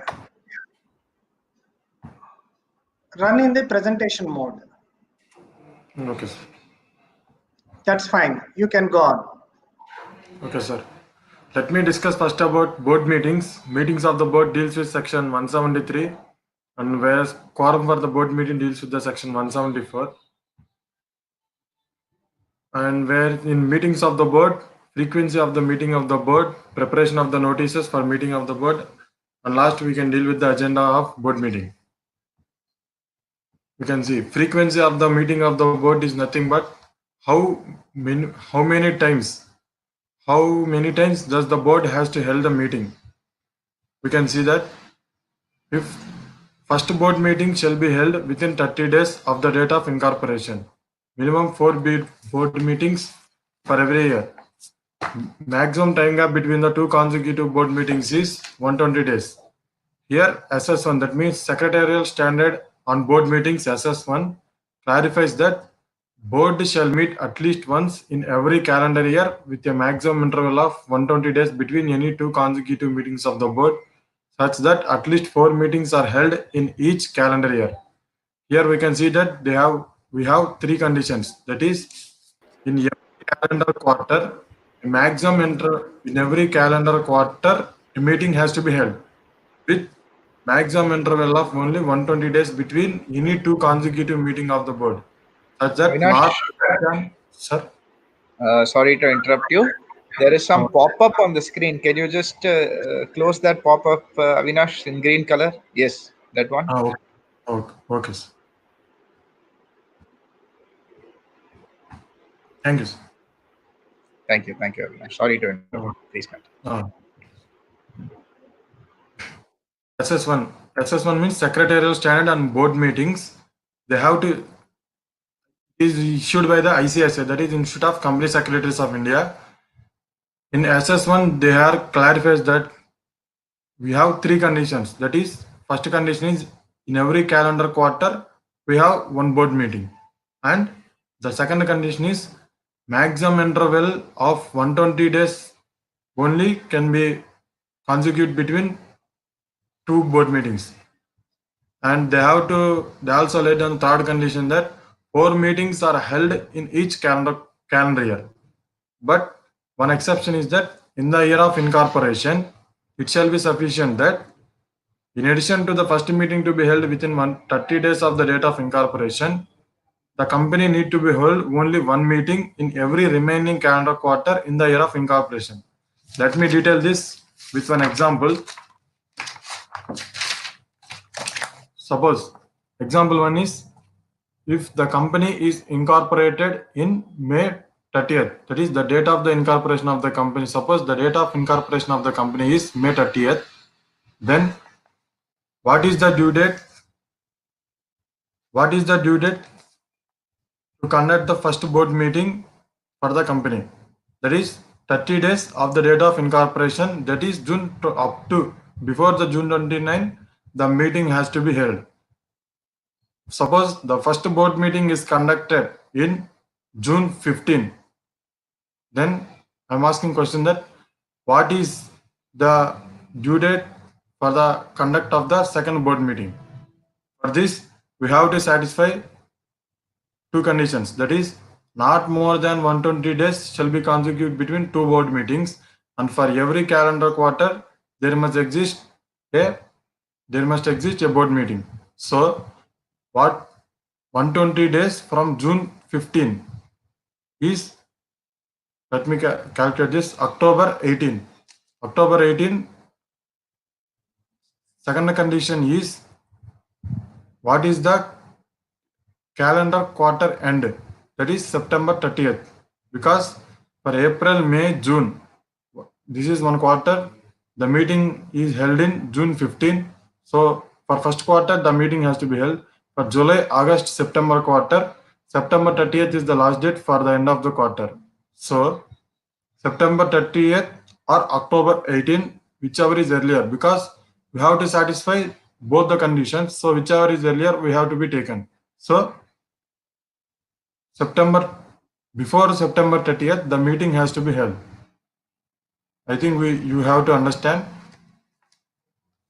Let me tell you this with another example. Suppose that date of the incorporation of the company is June 30th. Then what is the due date to conduct the first board meeting? That is 30 days from June 30th, that is July 30. Before July 30, the first board meeting has to be held. If the first board meeting is held in July 25, then what is the due date to conduct the board meeting? What is the due date to conduct the board meeting of second board? What is the due date to conduct the second board meeting? That is 120 days from July 25. 120 days from July 25 is November 22. That is, the first board meeting has to be held in July 25. For April, May, June,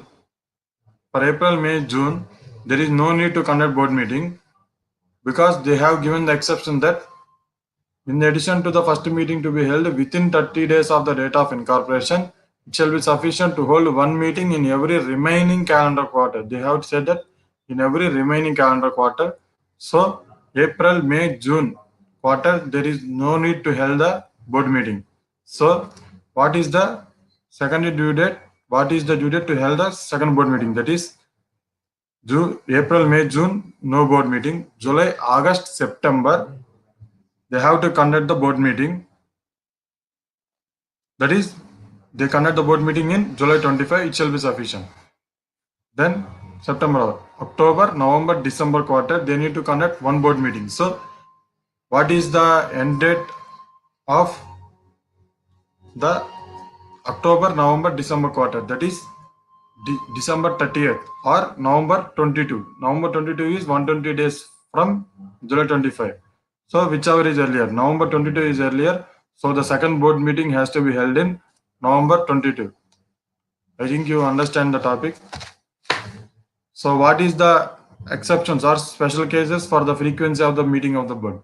In case of OPC, other than the OPC in which there is only one director, small company, dormant company, private company, which is startup, at least one board meeting shall be conducted in each half of the calendar quarter, and gap between two meetings should not be less than 90 days. They have given the exception to the OPC. But if there is a OPC in which only one director,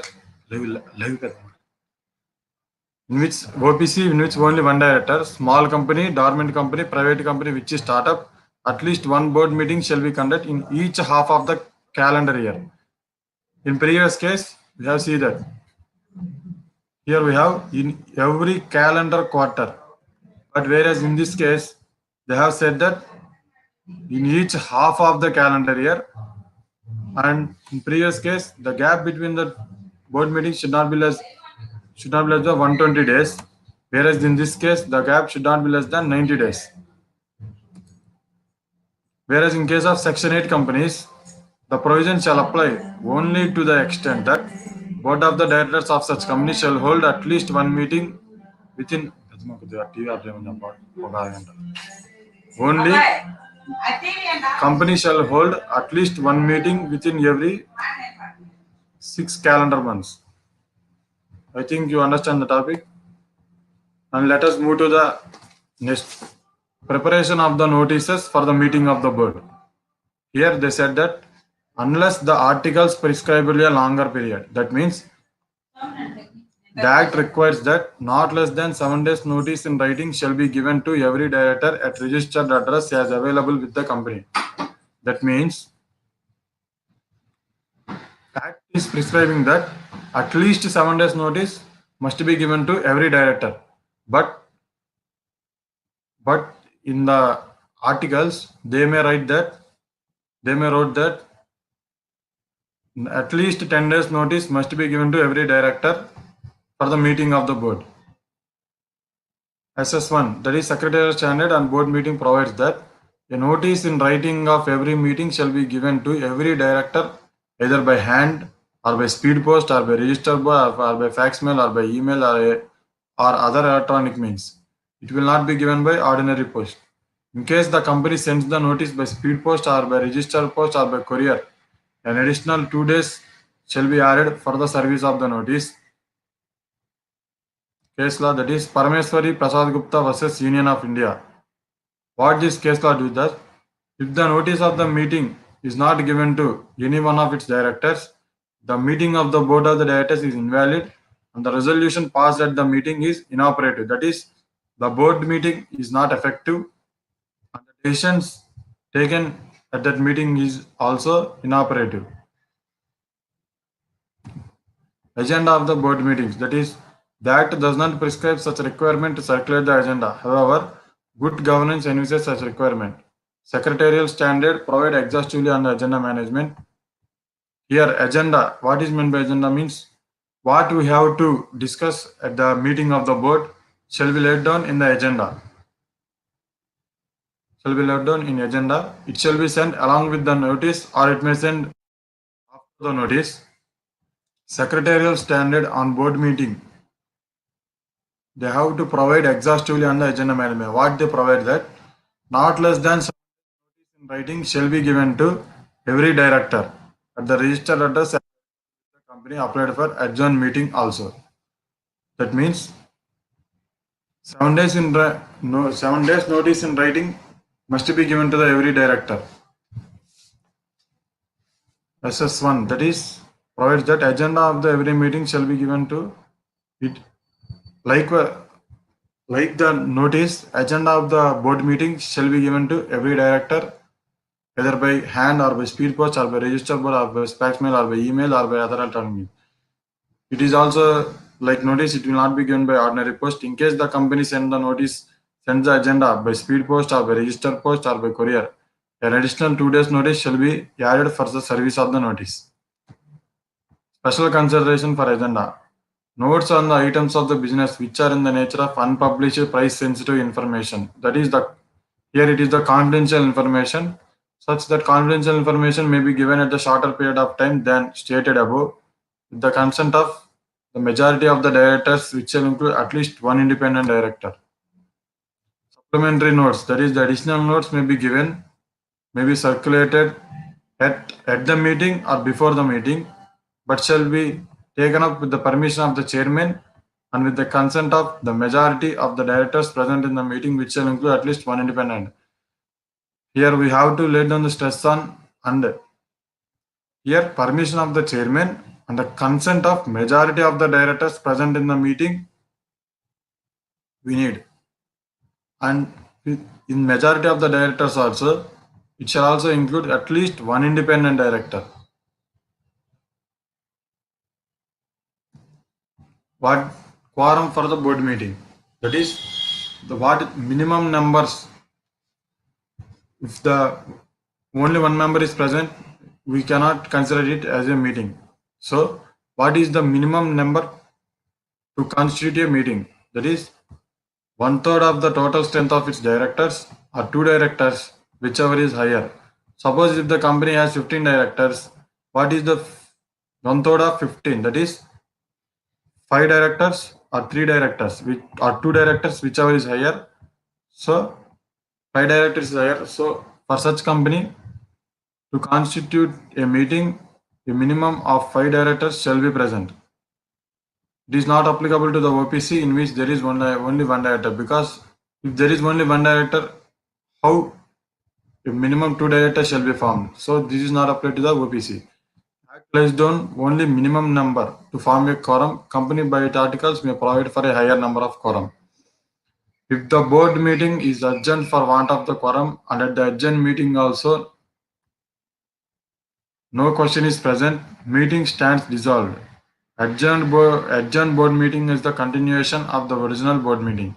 According to the SS1, that is Secretarial Standard and Board Meeting, the chairman may adjourn the meeting for any reason at any stage of the meeting, unless the majority of the directors presented at the meeting in which the quorum is present dissented or objected.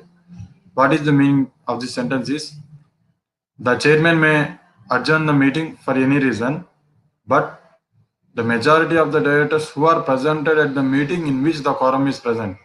That is, first condition is the quorum must be present, and the majority of the directors who are presented at the meeting may not consider or may not give the assent to adjourn the meeting.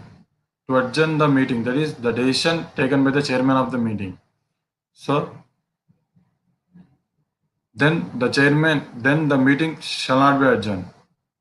Here, to adjourn the meeting, the chairman has to take the decision, and the majority of the directors presented, they are not to be objected to the decision led by the chairman. Quorum shall be present not only at the time of the commencement of the meeting, but also while transacting the business. A director shall not be reckoned for quorum in respect of an item in which he is interested, and he shall be present, either physically or through electronic mode during disclosure. Here, directors may participate in the meeting either through physical mode or through electronic mode. That is virtual meeting. So quorum shall be present not only at the time of the commencement of the meeting. If suppose the person Mohan is the director of any company, suppose the Mohan is the director of XYZ Limited, he shall present at the meeting in which he is interested. So he shall make the quorum for that company. That is, if four other directors are present, so because of Mohan, the quorum is present. That is the 5 members. He shall not record the meeting.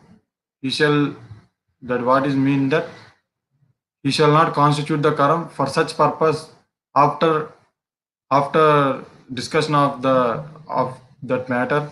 He shall not be went off. He shall not be get off from the meeting. So it is against the law. If the number of directors is reduced below the quorum, then the continuing directors may act for any of the following purpose: to increase the number of directors, to fix that for quorum, or summoning a general meeting of the company. That is, the number of the directors is reduced below the quorum. That is, suppose there are 15 directors in a company. Suppose in the articles they may prescribe that nine directors shall be present to form a quorum. If the directors are reduced below 9, that is 8 or below. Suppose the directors are present for 7, then they may take the decision to increase the number of directors that fix it. They may call the company to conduct a general meeting for the appointment of the director. So in that case, quorum, that is 9 members must be present, is not necessary. So SEBI notification for the quorum. For listed entities, SEBI notification provides that quorum for every meeting of the board of the directors of top 1000 listed entities with effect from April 1, 2019, and of the top 2000 listed entities with effect from April 1, 2020, 1/3 of its total strength, or 3 directors, whichever is higher, including at least 1 independent director. Whereas for unlisted companies, 1/3 of its total strength of the directors, or 2 directors, whichever is higher. Whereas for listed companies, 3 directors, whichever is higher. They also lay down the stress that it shall include at least 1 independent director. Let me discuss the topic with general meetings. General meetings, that is the meetings of the members of the company, is of three kinds. That is AGM, that is annual general meeting, section 96, extraordinary general meeting, section 100, and the class meetings. What is AGM? Annual general meeting, section 96. It applies to every company other than OPC. AGM should be held in each calendar year. First AGM of the company should be held within 9 months from the closing of the first financial year. Hence, it shall not be necessary for the company to hold any annual general meeting in the year of incorporation. Subsequent annual general meeting of the company should be held within 6 months from the date of the closing of the relevant financial year. The gap between two annual general meetings shall not exceed 15 months. What does that mean? That means, what is the last date for holding the AGM other than the first AGM? That is, the first AGM of the company should be held within 9 months from the closing of the first financial year. Suppose the company is incorporated in May 30th, then what is the due date to hold the AGM, first AGM of the company? First AGM of the company should be held within 9 months from the closing of the first financial year. That is, suppose the company is incorporated April 30, 2019. Then what is the closing of the first financial year? That is March 31st, 2020. From March 31st, 2020, the company has to hold the AGM till 9 months. What is the 9 months? That is December, from December, before December 31st, 2020, the company has to hold the first AGM. So, what is the year of the incorporation of the company? The year of the incorporation of the company is 2019. So, what the AGM, but the AGM should be held in each calendar year. But what is the exception? In the year of the incorporation, it shall not be necessary for the company to hold the AGM, because in 2020, the company has to hold the AGM. Suppose if the company is incorporated in March 30th, then what is the closing of the first financial year? March 30th, 2019. Suppose ABC Limited company is incorporated in March 30th, 2019. Then what is the closing of the first financial year? It is March 31st, 2019. But it shall not be necessary for the company to hold any AGM in the year of. Let me discuss this. What is the 9 months from March 31st, 2019? That is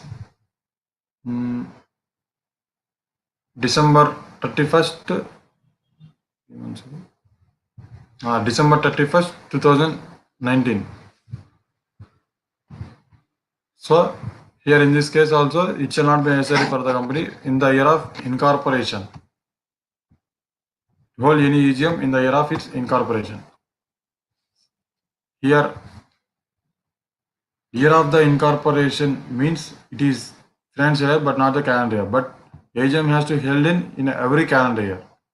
So, let me take this. What is the date to hold the AGM? That is a day that is not a national holiday. Place: registered office of the company or at some other place within the city, town or village in which the registered office of the company is situated. Time: AGM is to be held during the business hours of the company, that is from 9 to 6, 9 a.m. to 6 p.m. Types of the business. Types of the business deals with section 1 or 2. What is the types of business? Businesses of the meetings are of two kinds, that is ordinary business. Second one is special business. Ordinary business. What are called the ordinary business? Consideration of the financial statements and the reports of the board of the directors and auditors. The declaration of the dividend. The appointment of the directors in place of those retiring. Fourth one, the appointment of and the fixing of the remuneration of the auditors. Only these four businesses are considered to be the ordinary business. Rest of all, that is Except these four, all other businesses are considered to be the special business. What is the difference? Explanatory statement is not required for transacting any item of the ordinary business. Let me show this. What is the penalty for default in Yeah, holding the Avinash, AGM? Avinash, Sir. please conclude in 2 minutes. You ran out of your Okay. time, so conclude in 2 minutes. Okay, sir. Okay, sir. Penalty for default. Let me read this. Types of resolutions. That is ordinary resolution and the special resolution. What is called the ordinary resolution? Votes cast in favor exceeds the votes against it. Votes cast in favor shall not be less than 3 times the votes against is called special resolution. Resolutions requiring special notice. That is the explanatory statement. A resolution for appointment of a person. Generally, the statement, that is explanatory statement, is not required for ordinary business, but for these two businesses, we have to go for the explanatory statement. A resolution for appointment of the person as auditor at the AGM other than the retiring auditor. I hope you understand this. What is the notice of the meeting?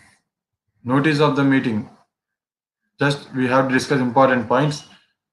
Not less than 21 clear days notice either in writing or through electronic means. Clear day. What is meant by clear days? Exclusive of the day of the notice of the service and of the day on which the meeting is to be held. Notice shall specify the place, date and hour of the meeting. Shorter notice. Yes, the shorter notice may be given if the consent from 95% of the members entitled to vote direct is obtained either in writing or by electronic mode. Whereas in case of other general meetings, we have to satisfy two conditions. That is, majority of the members and 95% of the voting power. Contents of what does the notice must contain? That is, place of meeting, date of meeting, time of meeting, agenda, and the proxy clause. And persons entitled to receive the notice. The notice of the meeting shall be given to every member of the company, auditor, and the director. If the preference shareholders, if the dividend of the preference shareholders is in arrear, then the notice shall be given to preference shareholders also.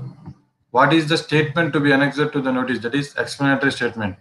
Contents of the explanatory statement. The nature of the concern are financial. If the director or manager or other key manager person have any interest, then it shall be specified in the explanatory statement, and any other information that enable the member to understand the meaning and scope and implication of the items of the business. Where any item of the business refers to the document which is to be considered at the meeting, and such document shall be inspected in the explanatory statement. What is meant by you know the general term of the quorum? If the members of the company are up to 1,000, 5 members shall be present. If it is from 1,000 to 5,000, 15 members, whereas if it exceeds the 5,000, 30 members. In case of private company, 2 members shall be quorum for the meeting of the company. Consequence of no quorum. The meeting shall be adjourned to the same day in the next week at the same time, and the place or to such other date and other place as the board. Here the board is decided. The meeting, if called by the requisitionist, shall stand cancelled. What is called adjourned meeting? If the meeting is adjourned, at least 3 days notice Avinash, please shall be conclude. given. Please Sir, only conclude. 1 minute. 1 minute, sir. 1 1 minute. minute. Section 116.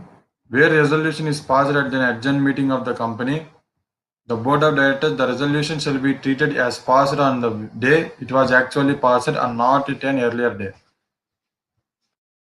Proxies. Who can appoint a proxy? A member who is entitled to attend and vote direct is entitled to appoint a proxy.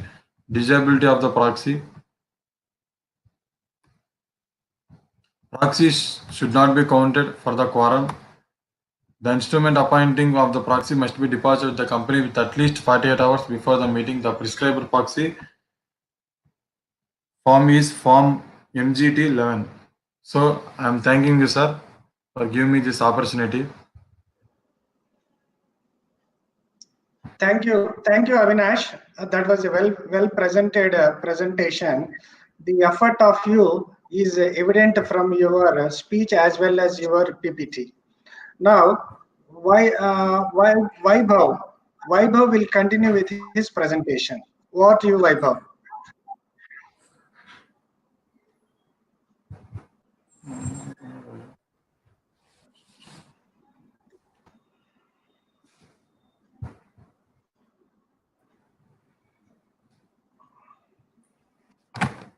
Vaibhav, you need to unmute.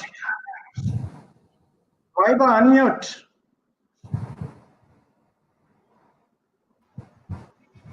Hello. Yeah, you are audible. Please go on. Welcome to Quarantine Virtual Student Seminar. Sir, am I audible and clear now, sir? Yes, it is Hello? clear. Please go on.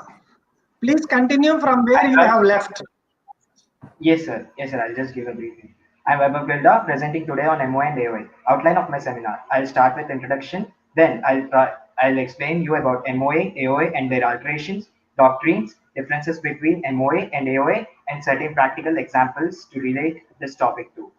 Relevance of MOA and AOA to our talk to company law.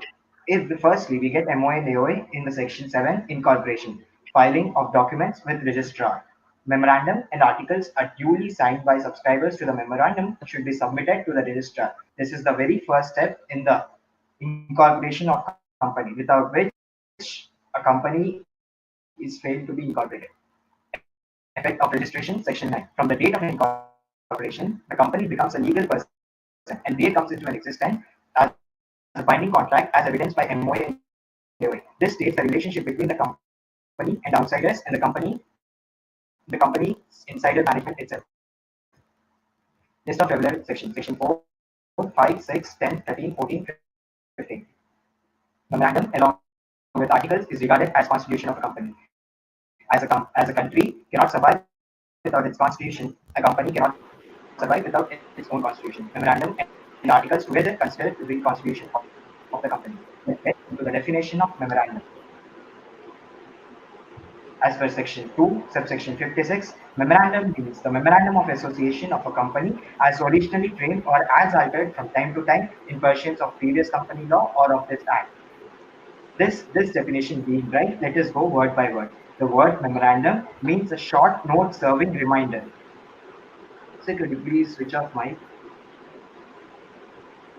Hello? Yes. Memorandum means the memorandum of association of a company. Memorandum means a short note serving reminder. This memorandum serves notice time to time and gets updated with previous company law. And if there are any more laws, then this memorandum should get updated. It represents the charter of company. It is prepared during the formation and registration of company. The charter, by word charter, we mean it's about the scope and activities of the company which it deals with. There are different clauses, 6 clauses in Memorandum of Association: name clause, situation clause, object clause, liability clause, capital clause, and an association clause. The shortcut to remember this is LOCANS, which is a small place in the US. Name clause. The clause specifies about the rules regarding the name of the company, which it should, the names such as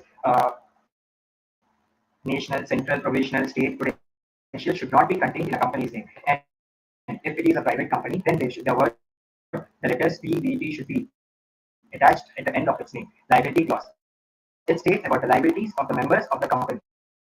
In this liability clause, it states that a member to the company or a shareholder is only liable from the company to the extent of the share value, the face of the share, face value of the share. Situation clause. In this clause, the names of states in which the registered office of a company is situated is specified. This in situation clause, it specifies about the jurisdiction of ROC and the port in which the company comes in and the company's nationality. Capital clause. It states the maximum capital that a company can raise. This is also known as authorized capital or nominal clause. This clause cannot be Vaibhav, altered. Yes, sir. sorry to Hello. interrupt. There still appears to Yes, be sir. disturbance sometimes. Maybe you can go a little slow when you're talking like this. We can hear you clearly. But when you're Okay. presenting, sometimes suddenly that disturbance again comes up. So maybe try going a little Yes, sir. slower. I think maybe that will help.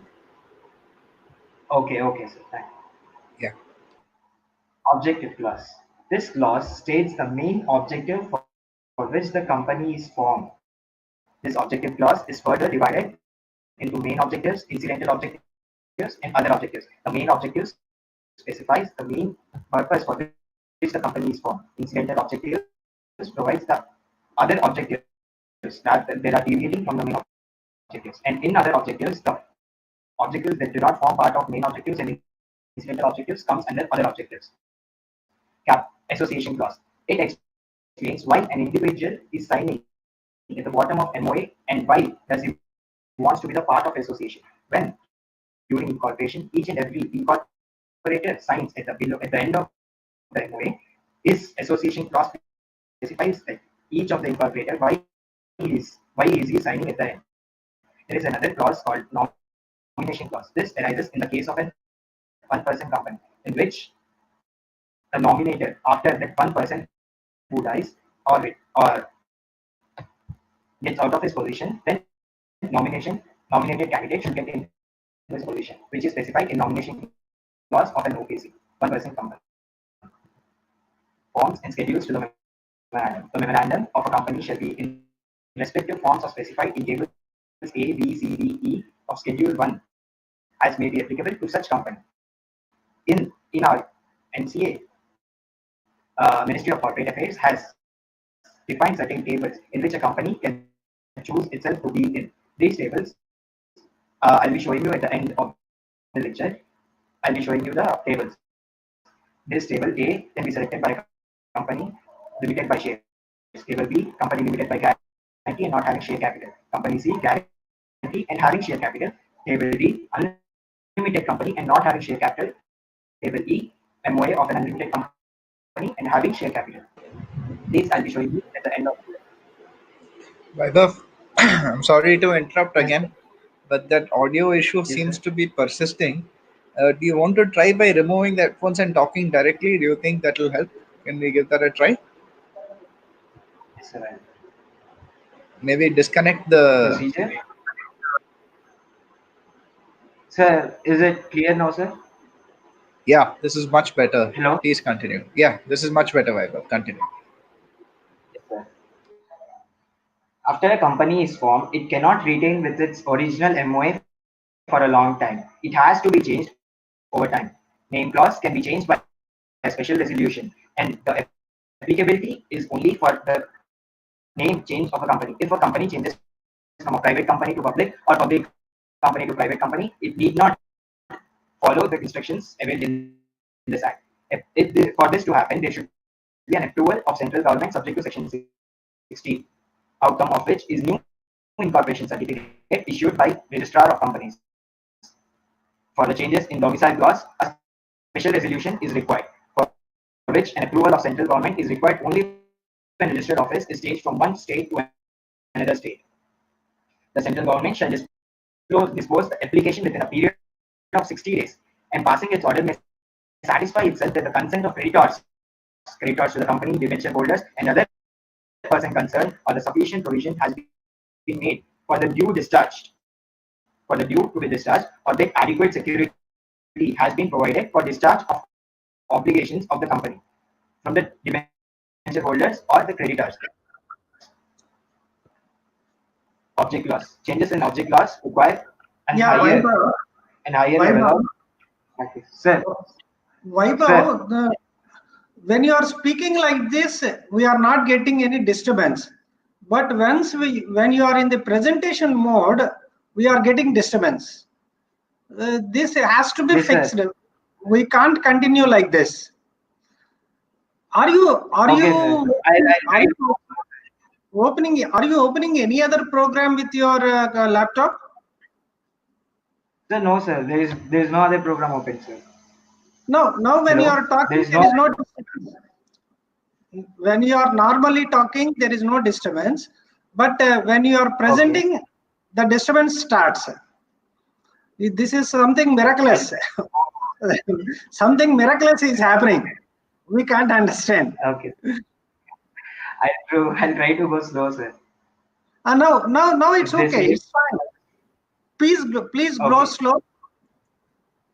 Okay, sir. Due to time limit, I'm being cut. Okay. A company which has raised money from public through prospectus and still has certain unutilized amounts left over with it, then at this point of time, if it changes its object clause, then it requires special resolution. And it also requires the consent of the dissenting shareholders. It's because all the shareholders have invested in our company by looking at its prospectus, and changes in its objectives require their consent. For this to happen, it should be published in a newspaper or a website of a company. In this newspaper case, there should be an English paper and a vernacular newspaper, liability clause or capital clause. It requires the changes in special resolution. Any alteration of the memorandum in case of company limited by guarantee and not having a share capital purporting to give any person a right to participate in the divisible profits of a company shall be void. In case of a company limited by guarantee, this and not having share capital, this changes shall be void.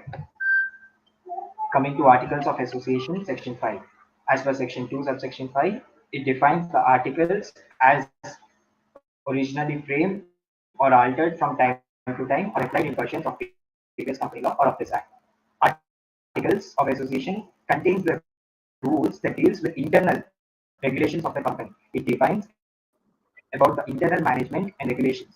Vaibhav, slow down. Vaibhav, slow Contents down, and model please. of association. Contents and model of Articles of Association, which is described in Section 5. It contains regulations. The articles of a company shall contain the regulation for management of the company. It contains internal rules. It also includes the matters that are to be prescribed by the rules. However, company may include additional matters in its articles that may consider necessary for its management's functioning. And entrenchment. This is most important topic from examination point of view.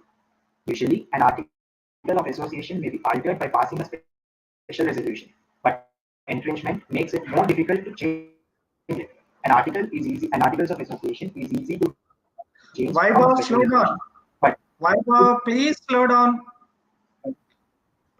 yes, Go sir. slowly. Go slowly. But Whenever you are increasing the speed, we are getting a disturbance. okay. Please ensure that An article, you go slow. okay, sir.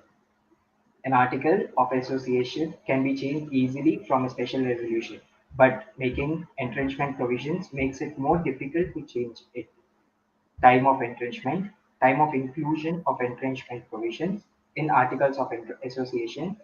It may be at formation of the company, or if we are including entrenchment provisions later for a private company, the all members should accept it. And for a public company, special resolution is required.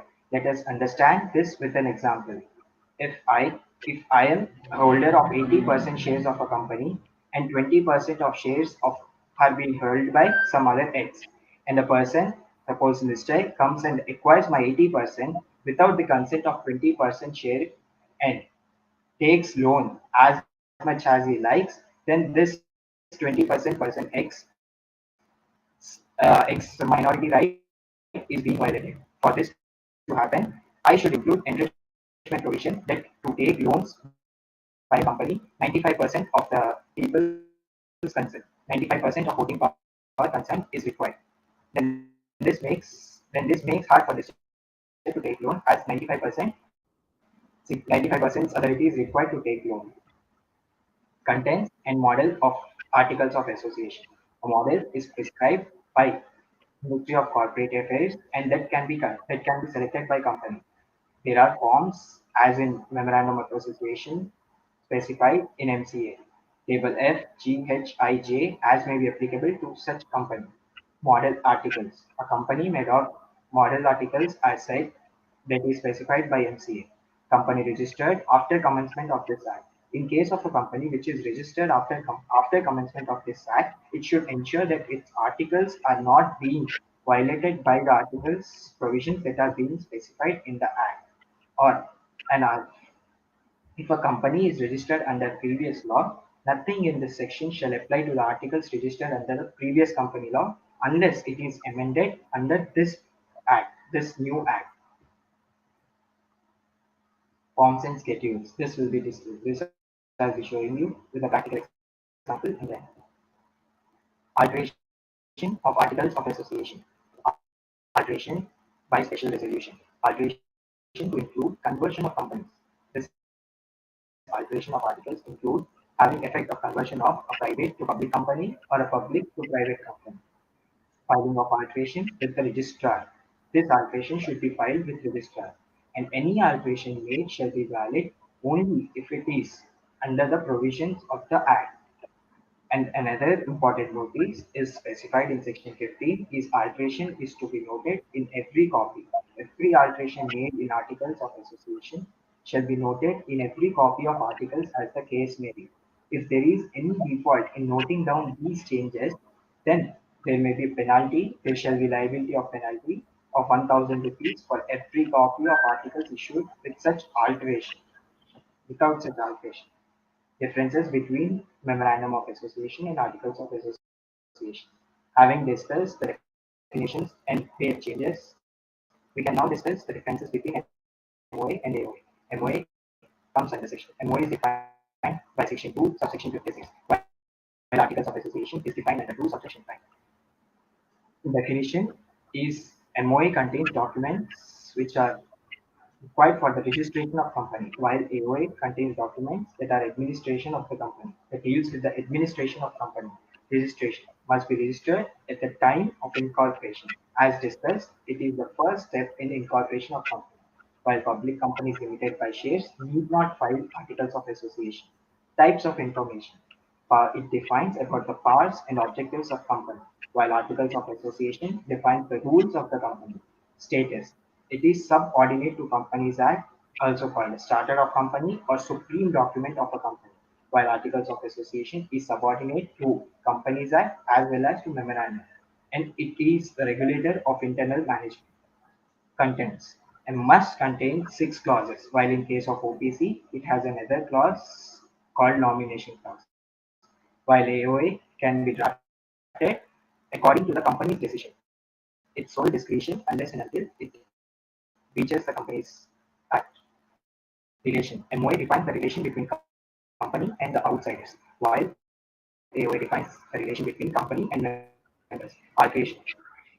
MOA cannot be easily altered, while AOA can be easily altered by special resolution. To remember this, TRS TRS is a party and card can be remembered. Vaibhav, I may TRS. interrupt you. Yes, Is your sir. cell phone near you? Are you placing your cell phone very near to you? No, sir, it's a little bit far. Maybe any other device is with you except your laptop? Yes, actually, there's a phone. I mean, that's not too close to me, sir. I'll put it aside, sir. Okay. Is YouTube running in your mobile? No, sir, nothing is running. Yeah, fine. And the Hello? only thing is, whenever you are increasing your speed, when you are slow, it is okay. But whenever you are increasing your speed, automatically we are getting disturbance in your voice. So please be vigilant with your speed. Go at a very moderate pace. And also, please take some 7 more minutes. 7 more minutes are left in your presentation. Okay, sir. Don't be fast in between. Please mind that for the balance 7 minutes. Yes, sir.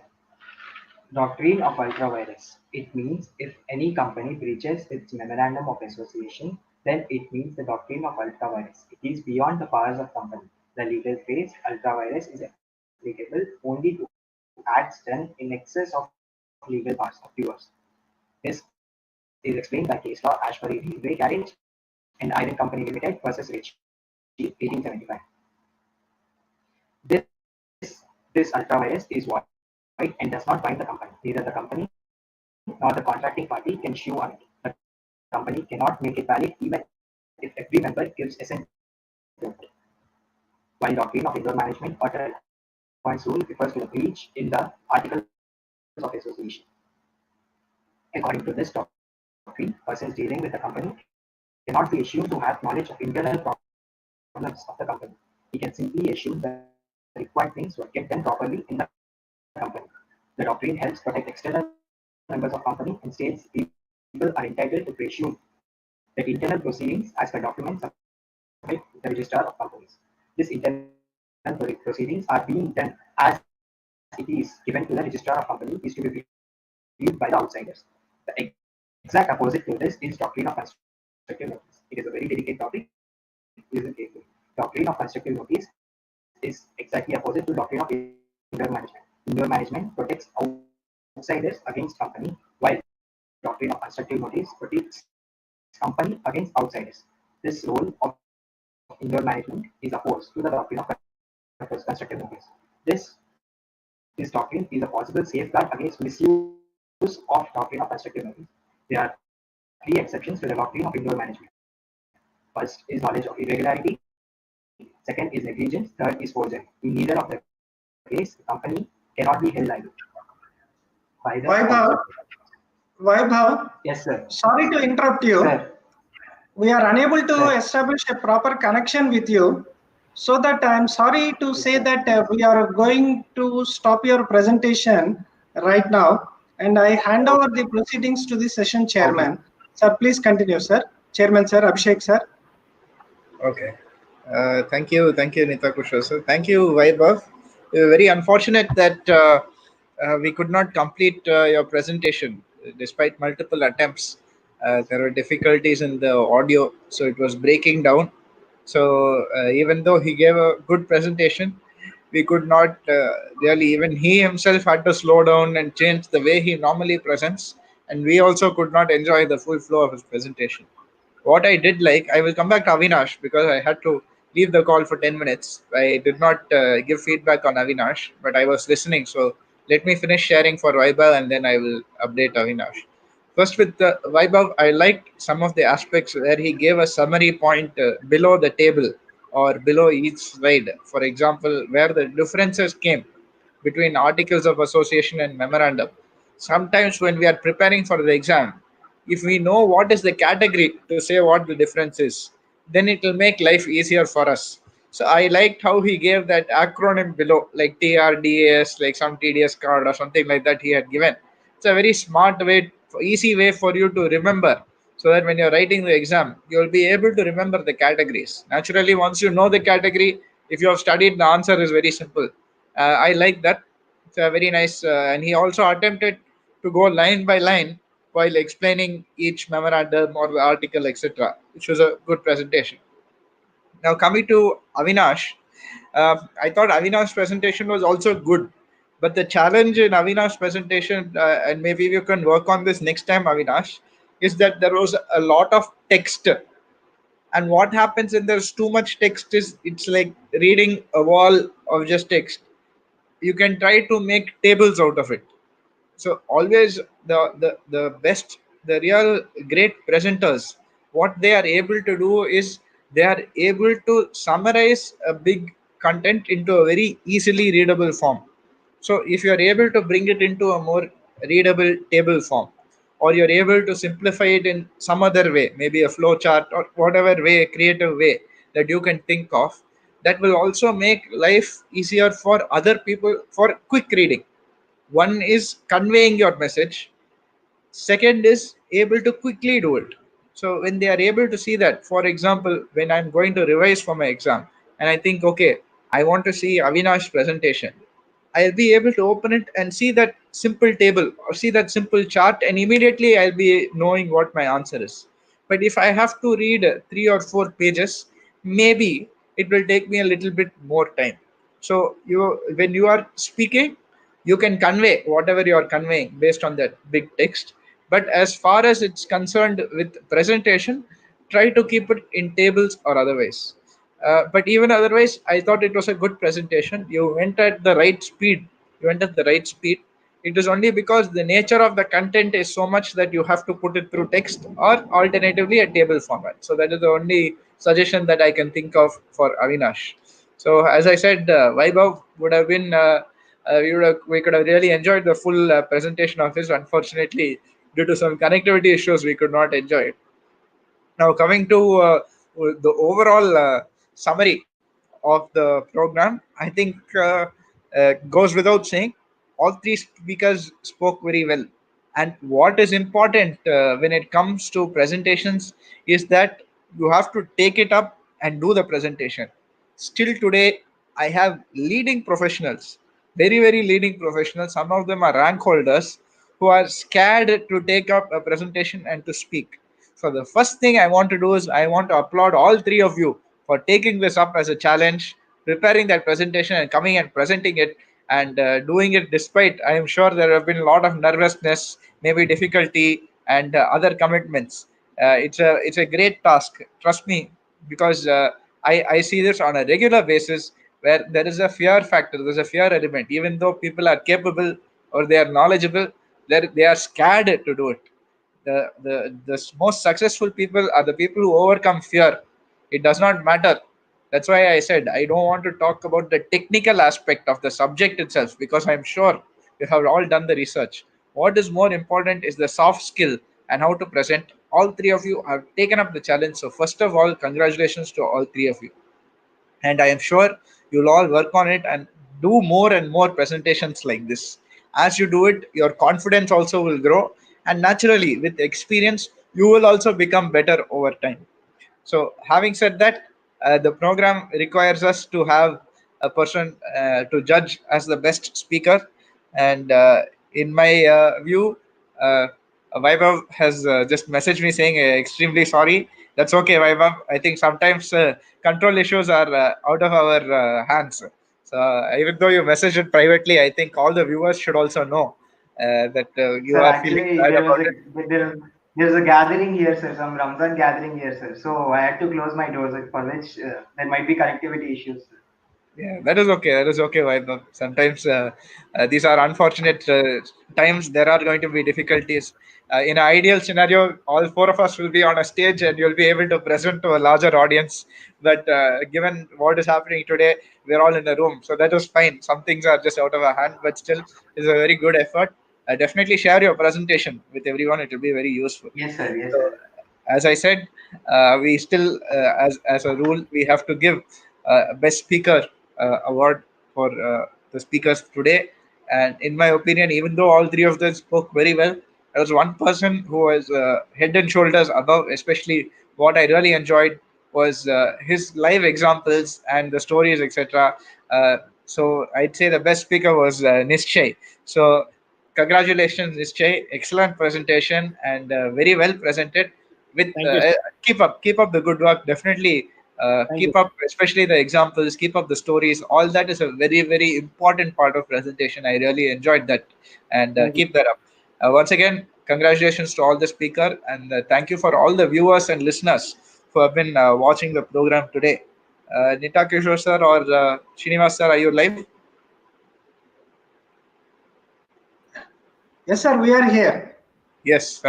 So as I said, I think Nischay was the best speaker. So best speaker judged by me would be Nischay today. And once again, I thank the Vijayawada branch for organizing this excellent quarantine program. Over to you, sir. Yes, sir. Srinivas Rao garu, GSR garu, if you can throw some light on the future happenings or tomorrow's program and then give your concluding remarks. Okay, sir. First of all, I thank CA Abhishek Murali sir for gracing the occasion and holding the as a session chairman for 2.5 hours. Really, really, in spite of your busy schedule, of course, the task is to our Ravi Kishore sir to say vote of thanks to you. But as a chairman, it is my fundamental duty to acknowledge you. Thank you very much for these things and analyzing the student capabilities and all these things. I know that there are some technical glitches with the computer of this Mr. Vaibhav. Vaibhav presented, his presentation is outstanding, superb. That's no doubt about that. But the catch of your audio catch of your computer is very lacking. I think the model that what you are using, it is not catching your voice as it is being done for the other computers. That is the main problem with your computer, not with you. I understand the basic problem. That's why we are just trying to cope up those problems by keeping you aside. But in spite of that, because of the technology and all these things, we cannot do anything about those things. But for that, your presentation is really, really good. And Avinash, you also done well. But initially, we are trying to you saying that don't cramp your PPT with too much this paras and all these things. Keep some bullet points so that it will be members will keep alive.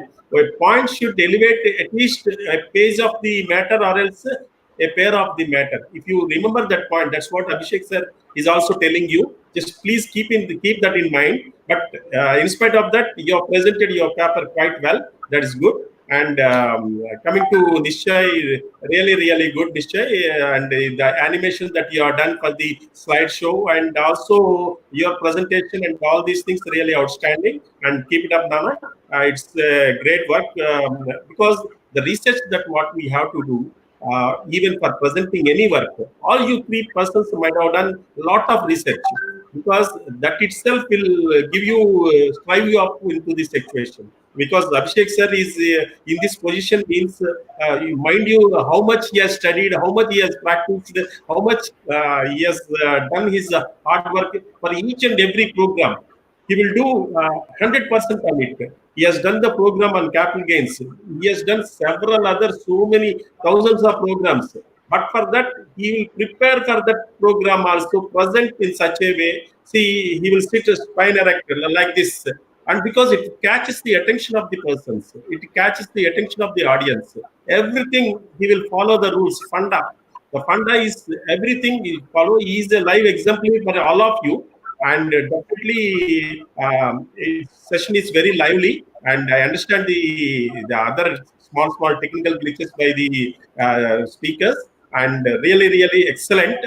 And tomorrow is the session for the auditing and jury accounting standards, and MPV sir is the chief guest for the same in the inaugural session, and the session chairman being Chinnaswamy Ganeshan sir. And I request all the students to make use of, to make the benefit of this thing, because auditing and accounting standards and documentation, as you know, that carries very more marks in the examinations, in the accounts, auditing, and whatever the case may be. So it will be a very useful program tomorrow. And on the fag end of the month, that is on 29th and 30th, all the branches in Andhra Pradesh, that is 12 branches in Andhra Pradesh, put together, jointly organized two programs. That is one with Kapil Goyal sir on the demonetization, that is the deemed income fiction issues by the Kapil Goyal sir, and also on the next day by the giant speaker Girish Ahuja sir